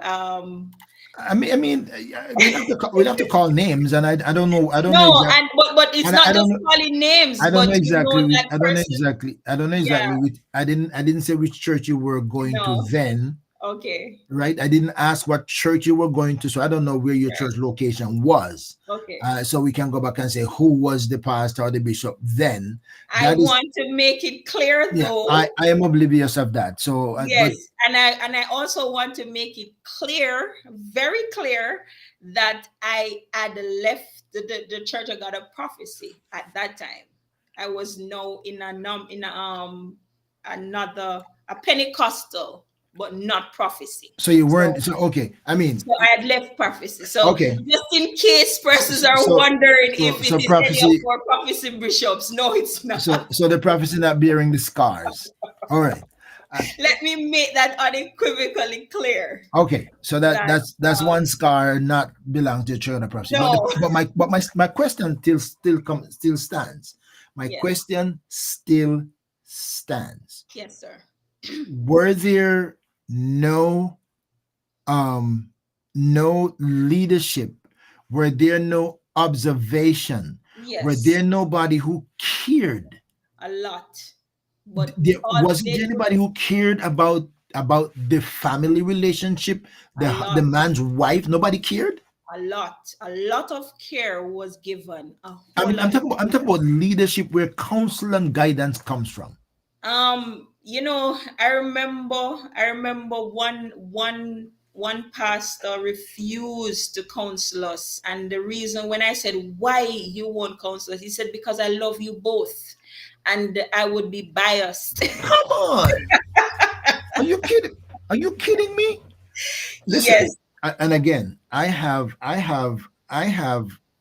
ladies who are members of my church who are their husbands are not members or Christians, and sometimes the husband think that the pastor, the bishop, would be biased because he's not Christian and his wife is member of the church, and I clear that hurdle. I Yeah. clear that hurdle, whether it is premarital counsel, marital counsel, whatever. I'm making it clear. I have no bias. I have, and I let my church member know I have no bias. I have no, because I care about you. I care about your relationship, and if you are wrong, I'm going to tell you you're wrong, and if you are right, I'm going to tell you right. But because the end result is that I want it to be better for you both, and if I can't be an arbitrator without taking sides, then I miss my responsibility and my duty as a leader to counsel you and to help you to make amends. And So if a minister tell you, I but Bishop, that's a dereliction of duty. can I be frank with you and be balanced? Because I wanna be as balanced and transparent as possible. Can I tell you that if individually, if a person does not, if one does not make up in their mind to be that person, you cannot make them be what they're not, or what they, if that, I mean, he he had the best counselors. Bishop, I'm telling you, we had the best support system. He just did not adhere or applied what he got to So you got counsel. yes, we got encouragement, we got counsel. Can I tell you, one of his weaknesses was that he was a runner. So if something happened and he believed that, okay, I messed up in St. Elizabeth, let's move to Westmoreland. Listen, I again, yeah, But it was all good, because you see what has come out of it is what you're looking at, the product. well, end result, to God be the glory. To To God be God the be the glory. glory. But I thank God. I thank God for every situation. Now I can look back and I can say thank you, Lord. And what it has done, it has equipped me to not judge. It has equipped me to help a lot of person. And Bishop, can I tell you, sharing my testimony, just being open, just being real, just being honest, just being transparent. Do you know the amount of persons that are being helped? yes, a lot of persons are being helped, and this will And help that people. gives me satisfaction. And I, I sorry, I don't cut you. I told a lady the other day, I said, listen, I went through hell so that you don't have to go. So if you just adhere, if you just follow the steps that I'm telling you to take, because you have to come to that acknowledgement. You have to know, look, you have to think about the well-being of you and what you want from God. and that's fine, and to God be the glory that you're one of the exception. To God be the glory that you're an exception, because maybe God got a special plan and purpose for you. I believe so. But a lot of people wouldn't make it to where you are. No. All right. And it So is only by grace that I am here. by the grace of God, and so By so the we grace of so God. there's a responsibility for a man, and a woman for that matter, if it goes vice versa, that you can't negate your responsibility, and allow your spouse to bear it all by themselves, and then tell me you weren't prepared for a sick husband, you weren't prepared for a sick wife. What's the vow say, for better, for worse, for sickness or in health? Are you kidding me? What did Yeah. that mean to you? That's like we're going to be speaking in tongues every day, and we're going to just jump and shout and preach and sing, and that's how we look at life, to be the real life. Come Yeah. on, my friends, if that's your outlook at life, you don't deserve to have a spouse. But Bishop, as I said, listen, and let us be let us not let us look at the, as I said, you cannot, if you don't have the capacity, But sir. hear me. I No, just sir, just yeah.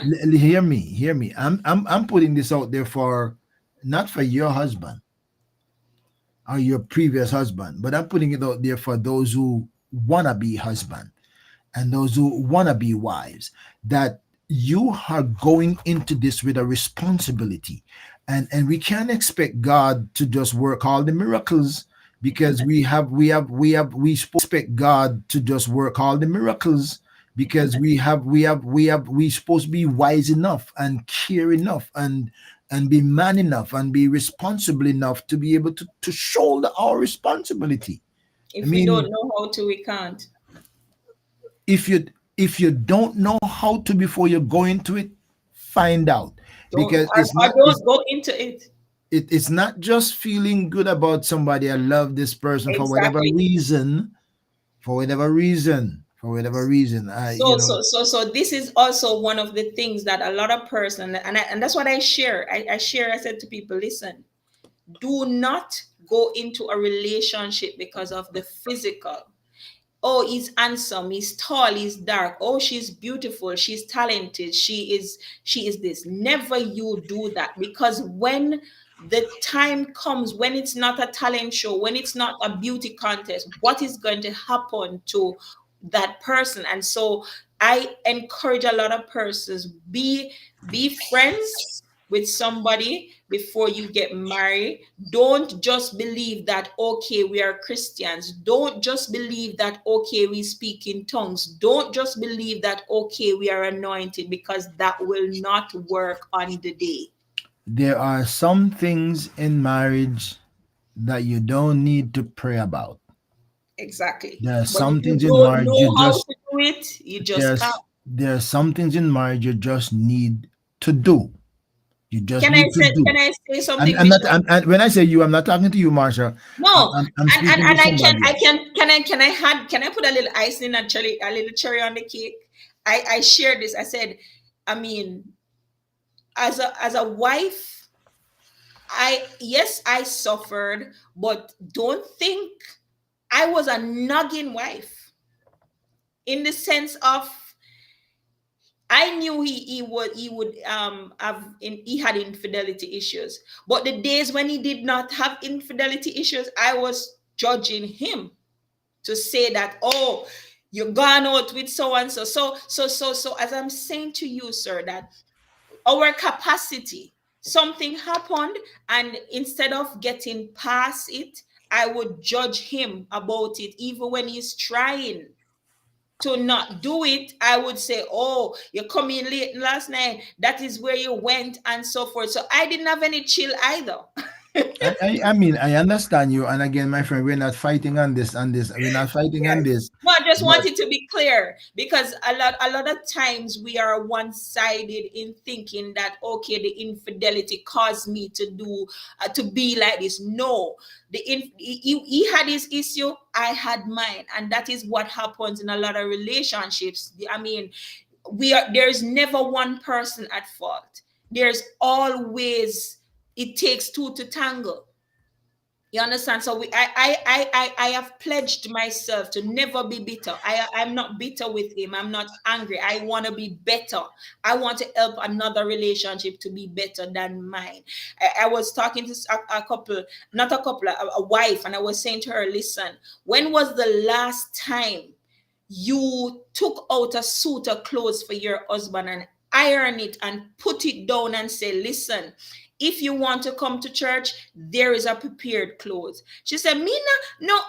And I said, before you go any further, have you? No, because he not come to church. I said, have you prepared it?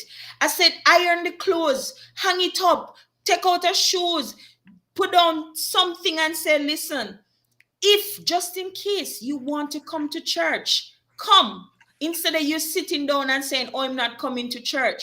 And she tried it, and lo and behold, the husband went to church. So I'm just saying that there are little things that sometimes we look at the bad. Yes, my husband did some things, but I was not all. I did some things too. And my problem was that I had a mental issue where I was insecure. And in my insecurity, it caused me to react in a way that was scary. And as I said, I sought to get myself, because just imagine hearing my husband saying that he's going to check a girl, thinking that it was the girl. Those things are crazy things. And and so I realized that until I get past all of that, until I get past my past, I cannot be in a relationship. You understand me? And as I said, I admitted myself in hospital. And can I tell you, Bishop, I'm one of the few persons who have gone into a mental institution and not been treated mentally. Because when I went there, the doctor said that can I give you a joke?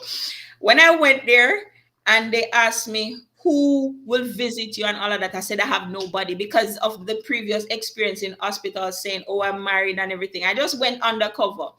And then when persons started to visit me, they were like, say, oh, she said she didn't have anybody to visit her or whatever. And the amount of person every day I had, visitors had to be turned back. They had appointments for visitors now, days when if they want to come. And this is what happened also. I was journaling, and I was journaling, and I wrote down some stuff. Day one, Bellevue Hospital, a patient threw a chair. I had to shift my head because I was unable to walk and all that. And they thought, eventually, they thought I was an undercover investigative journalist. Because naturally, I I felt that I really felt like I was depressed. I had suicidal thoughts. I felt like I had no purpose of living. This I was embarrassed by, as I said, the infidelity, the disappointment. I had gone through that, and I thought to myself, okay, let me deal with myself. But can I tell you that all I got was counseling, and most of the times I was the counselor because I was with these psychologists, and they were just they were asking me questions, and I was answering them and giving them the advice. And so what I realized is that all I needed to do was to apply this. So I had ruled out that yes, everybody suffer from depression, but the manic state of depression you can control, and how you control it. So I learned all those things. I met one of the best professor of psychiatry, Dr. Wendell Abel, who even to this day we have become friends. And what he has done, he pushed me, he propelled me into another niche of counseling and motivational speaking. And Bishop, that took me to another level, because what I found out is that at times we believe that in our own situation, in our own minds, we are the only persons that are going through something. And so we beat up on ourselves, we become hopeless. But when I went out there, I became I remember I was the keynote speaker at one of the AGM for the Guidance Councils of Association of Jamaica, where the entire cohort of guidance councils across Jamaica would meet, and I was their guest speaker. And can I tell you, Bishop, having done that session, persons were just in tears. Guidance counselors who were trained to do guidance and counseling were just pulling from me, and how I overcame, and the practicality of how I have dealt with life. And I said to them, listen, shutting things up in a box and believing that, okay, it is safe in here will kill you. And that is what I have done. I have opened up. I have broken my alabaster box. It is not sweet perfume, but I have broken it. I am no longer a slave to the fear of what persons are going to say about me, what they're going to think about me. I am the one that has gone through it. And as your book rightly says, and I heard my book is very near to me. I haven't gotten it in my hand as yet, sir, but I got a call to say, as a matter of fact, I just had to stay put today and do some things. I didn't go and get it, but I really wanted to show it to you tonight. But if there's a next time, but I really believe, because the topic of your book, do not hold up the book again, sir. Let me read it. Don't judge me by my scars. or hold me hostage to my Hold me past. hostage to my past. My past is my story. And I'm sure that a lot of persons, as in every area of life, there are persons who are saying, boy, me could have taught them things. But let me tell you, those are the reason why you suffer migraines. Those are the reason why your heart is palpitating. Those are the reason why you cannot have, you cannot trust. Those are the reason why you're not willing to take a leap of faith. Bishop, I was held hostage to my life for years. I was in a box. So that's where and again, I'm not talking the book, but the one of the chapter. It's that not a very long chapter, but it says, um, uh, talk about the scars of conscience. The Mhm. scars of conscience. There's one chapter about the scars of conscience, and what the scars of conscience talks about is sometimes you make yourself hostage because of your own Exactly. conviction, and Exactly. and the worst hostage is when you hold yourself hostage. Yes, Because it's when nobody else is around, you're still a hostage. When the doors are open, you're still hostage. When you're down the street, you're still hostage because you hold yourself hostage. So until you release yourself, you will always be an hostage. And there is also the purpose of grace, and when God has forgiven you, you forgive yourself, and you move on. So, and you know what, Bishop? I have an analogy that I saw. I saw this this analogy on social media. It was a situation, but the gentleman, who is a motivational speaker, he turned it into an analogy. A snake instinct is to squeeze its prey. Anything that anything he feels is threatened to him, he will attack. And what he does, he has the strength of wrapping and squeezing it. And there was a snake that he was slithering, and he went beside a saw, I heard that. I heard that. I heard. I either read or heard about that one. and he wrapped himself in that saw. And Hmm. as long as the saw was felt as if it was hurting him, he was wrapping himself in that as tight as he possibly could. And what out of that analogy, sometimes because we have held ourselves hostage, we have attacked what has happened. Instead of letting it go, we wrap ourselves more tightly, and so that saw would have killed that snake. And I realized that when you have when you are stuck in your past, you are not free to breathe. You are just holding it. It's like you're daily suffocating yourself because you're in defense of your past and what happened to you, instead of just letting yourself loose and being free and moving on. And that is very unhealthy. That's Very. very unhealthy You will die like mentally, this. emotionally, psychologically, and physically. That is unhealthy. Actually, and that's one of the reasons why God allows me to do this program, because I have heard people that I've spoken to, who come on this program to talk about their own story, who end up saying that was like therapy. Touch, yes. that was Okay, like that yes, was like yes, therapy for me. yes, It's yes. like it's like I go into rehab, therapy and rehab. I'm able let to let free out. myself, to let go. It's like and I use an example. My analogy that I would use here in speaking about your story. Some people are scared to talk it because they're embarrassed, as you said, so they don't want people to hear their story. um Who but cares? but there's a reason why your motor vehicle has at least one exhaust pipe that we call muffler. And it's not just a muffler, it's an exhaust pipe. And it's an exhaust pipe to blow off the See, what everything. the steam and the Toxic. and The the toxic. pressure that's built Yeah. in the combustion chamber. Because the vehicles run with gas or fire that drives that thing. And so the exhaust pipe, when the compression builds up, he's got to blow it out so that the thing keeps going and moving forward. If there's no, if you lock the exhaust pipe, if you lock the exhaust pipe and start that vehicle, chances are the vehicle gonna blow up. It's Yeah. gonna blow up because it can't free itself. And I think that's what telling one story, sharing one story is for your own help, it's for your own relief, it's for your own freedom, and at Yes. the same time being a blessing To to others. others, to Yes. show others that hey, you can actually You can come get past through. your You past. can get past your past. You can come through what you've been through because Love that there's song. somebody who's been there deeper than Yes. you maybe, and realize that you can actually come out of it.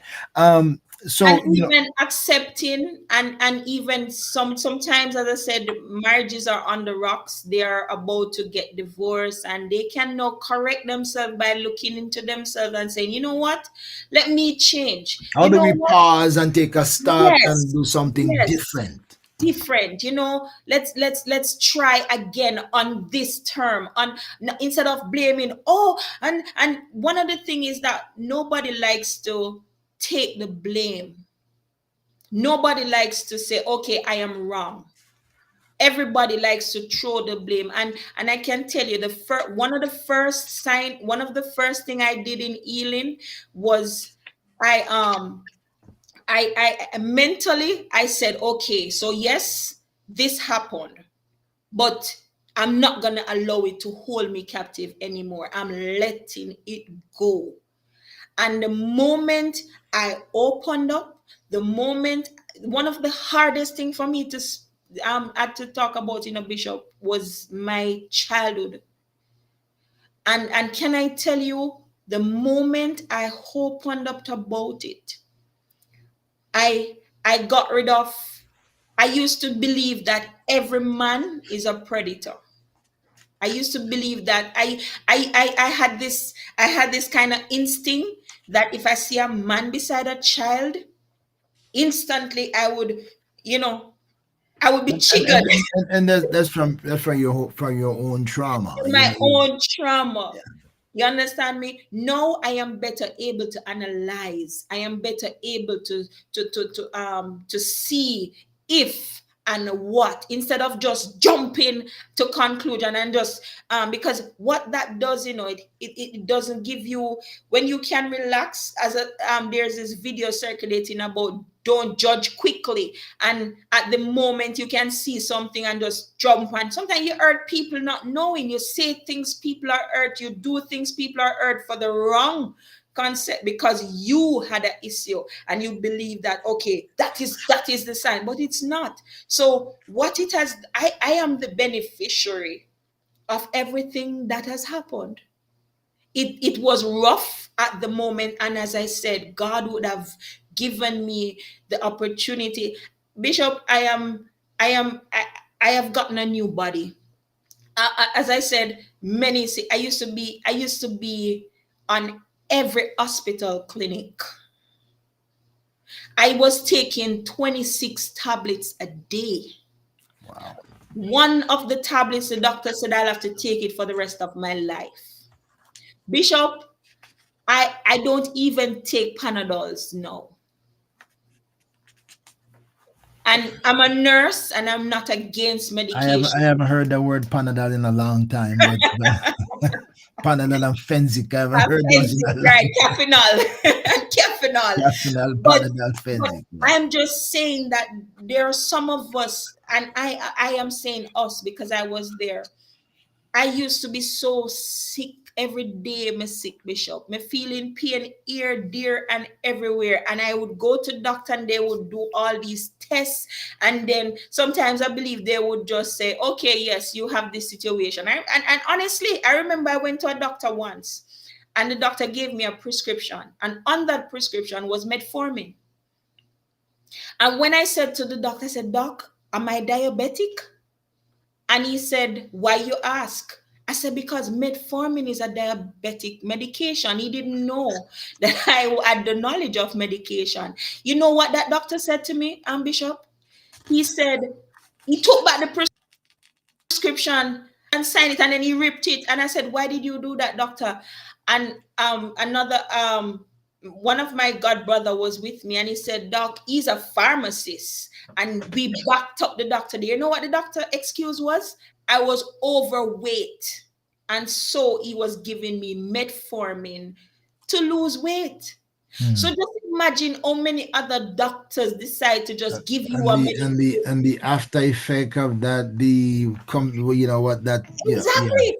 So I'm saying this to say that a lot of persons, they have to, I have to go to clinic, I have to go to doctor, I have to this and after that, and I can tell them it is renewing your mind.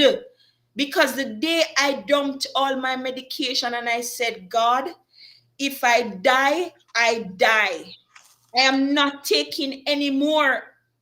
And I would have attempted suicide and it did not work, Bishop, because one medication that should have killed me or put me to sleep did not make me sleep. And it proved to me that there was purpose in me. No, what is it? Will I go up to my purpose? I learned something the other day. I cannot quote the scripture now, but I was in a Bible study and the person that was teaching the Bible study, he said, um God, we are going to be held accountable for the things, the purpose of our life that we were called for and did not fulfill. And I was shocked because here I'm thinking some persons have just held themselves hostage to their past and they have not fulfilled the purpose of God. They have not allowed their past experiences or their testings to be testimonies, and so they have locked themselves in and they have strangled themselves and cutting themselves with that saw by wrapping into anger and bitterness and unforgiveness, and that has caused them not to walk in their fulfilled purpose. And I thank God, Bishop, I know we're getting to the end of the program, but you know what I can tell you is that having godly mentors in the body of Christ is what is important in this leg of the journey. With all that's happening around us, where the world has become a classroom, social media has become the norm, everybody is just talking to a screen. Having godly mentors, not people who have not been processed, not people who have not had a testimony, not people who have not had a past that they have overcome, but persons who can be balanced and who can tell you you were wrong, you were right, and still respectfully do that. And that is what the church needs. I look at the nowadays church, and I said, some of the religion, you get baptized, you jump up, that you tired, you speak in tongues, you jump up, you have that high. But what happened to when you get down from that high? Well, I tell everybody, nobody love jumping more than I do, but when the jumping is over, you need legs to stand on. You Exactly. need legs to stand on. Wow. And we haven't gotten to the end of your story. Okay. We haven't gotten to the end of your story because we didn't hear about the part of the illness. We didn't hear that part, and so we already gone 2 hours and 11 minutes. Believe it or no. Yes, So that means we're gonna have to come back somewhere down there. I'm not sure when that is because my calendar is full, maybe up I to understand. next couple of months now. My calendar is full. But you never know. Dropouts happen. Dropout Yes, happens. Circumstances happen in people's lives. I would make one suggestion on something that you just said though for other people to be careful of um just listening to somebody's testimony in terms of medication, because if people don't have the level of faith and yes. conviction, then you might not want to No, ignore I'm your not telling medication. anybody to do that. Yeah, I'm just adding that in there, Yes, that somebody please. don't say I'm going home and throw away my medication, No, no, no, no, because no, no, because no, you no, may throw no. away your life as well. Exactly. um You you have to know use wisdom in everything. We Wisdom is have the to use principal wisdom. thing, and maybe God has already inspired the doctor to prescribe your medication because he wants to use your faith along with your medication for your Yes, complete healing or your sustainability. yes, So just don't get caught up into the emotions and without wisdom, which is the principal thing, and just go yes. and throw away your medication. I No, would suggest first pray over your medication, I have them. ask God to bless them and take them. And right? remember, And I testified to Bishop that medications that should have damaged me did not. didn't So damage you, right? I'm right. So I'm not saying that. I'm just sharing for persons that I had gotten to the level of faith where I said, I am depending on God. And as I said, it comes with the renewing of your mind. Until you Because get there, until you're until you get convinced that the there, Spirit yes, relieves you there, take your yes, medication. You could go yes, to heaven please. taking your medication, right? And You go can to go your to doctors. you can go to heaven, go to doctor, take your medication. You can go to heaven with all of the medication you're taking. They don't affect your soul, right? And they don't make you don't have faith either. I just thought I'd put that in there, right? So I wish I had faith like that, sister. I'll go on trouble. Don't No, do it. no, Don't no, do it. no, no. Don't do it. All You see, right. for me, it was unnecessary because Right. I was the one inflicting myself. That's what I'm trying Right. to say. And if Right. if you're listening carefully, and if those that are listening, I'm saying that the pain, I used to be in pain all the time. And where's that pain coming? Don't know. I don't beat up myself or anything, but I was in severe pain. But then, as I said, after I start to let go, start to forgive, start to, just, I mean, I forgave my husband to the point where we spoke like, even, he's remarried, which is another, and he called me and we talked for length, and so I'm just saying that all of this to say that sometimes the things that holds us hostage is ourselves, and we have to let go and let God. Wow. Yes. God bless you. Thank you so You are much. special. I believe so. Can I You sing that song, you Bishop? you are special. You're not like everybody else. You're not like everybody else. I want to sing that verse of that song. What song is that? You're special, No, no, no, no. Empty and broken. empty and broken. All Empty and broken, I came back to you, a vessel unworthy and soul scarred within. But he did not dismay. He started over again. And God bless the day he didn't throw this clay away, but over and over he molded me and made me into his likeness. He fashioned the clay, a vessel of honor I am today, and all because Jesus didn't throw this clay away. That's not what he does. He doesn't throw clay away. Doesn't throw clay He away. doesn't throw clay away. Sometimes the clay is marred in his hand, but he has something else to fashion it into that is pleasing to him. So you might not be your original vessel, No, but you can still be a vessel of purpose because amen. God can make you over, Again. and He still loves what He makes over. Yes. Still And love what He makes over. have you ever seen that in Japan, I think, Bishop, when they have broken vessels, they actually mend it with gold and it Hmm. become masterpieces. Listen, a lot of us are mended, Yes. right? A lot of us are not made over. Some of us are Yes. mended.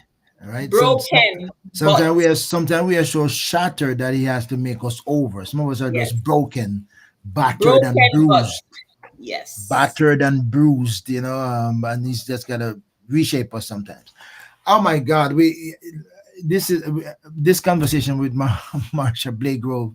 It seems like it has no end because I don't think we've ended it yet. But we'll see if there's another opening down the road somewhere. And by the way, my friends, as you have heard, if you have a story that you want to share, don't Yes. be afraid. Don't be intimidated. Don't be paralyzed by your history because you may be keeping everything locked up because I don't want nobody to know this because I'll be so embarrassed. But you're killing yourself. You might be killing yourself inside Yeah. until you release yourself before you get freedom. You gotta emancipate yourself, set yourself free, and at the same time be a blessing to somebody else. You know Marsha, the caterpillar bishop.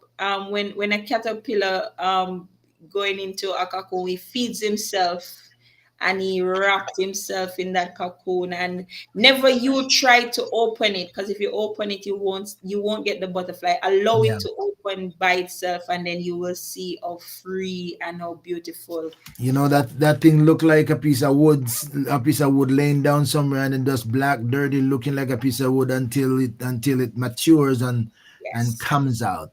The yes. metamorphosis. Metamorphosis. I have been through Metamorphosis. my metamorphosis of life. Metamorphosis. All right. Yeah, yeah, yeah. The process of life or the new beginning, the change, the transition. It's beautiful when it comes out. Be Yes. patient with me. God has not treated me yet. When he gets treated me, I come forth as pure gold. But process could be long, hard, and messy. Bye. Amen. But it could be long, hard, and messy. But when it's over, The the end. glory comes out. Mining coal, minding gold way Diamond. down under the ground. Sometimes it's dangerous and it's dirty and messy. And when it has to go through the refiner's fire, it's another process. 7 times through the refiner's fire comes out as Pure gold. 14 carat pure gold. Glistening. So Shiny. wow. Yes. Thank you for joining me again, Thank you Sister for having me. Marsha. Thank I you don't for think this. I don't think this is the end of our conversation. If the Lord tarries and spares me and spare you, I'm yes. sure we will talk again. She's planning, or she's begin to write her book. Yes. I don't know. That's gonna be one book. Yes. That's gonna be one book. If she's Maybe gonna be two. well, maybe part one, part two, edition, first edition, second edition. If we Well, can, you don't want to look like a library book, like right. a doctor's manual, so maybe get the Art to too thick, read. too Art to too thick. Nobody want to take it up, so read. do it in segments, right? Tickets. Yes, First sir. edition, second edition. My friends, thank you for joining me. I hope that we will talk again another time. I hope so too.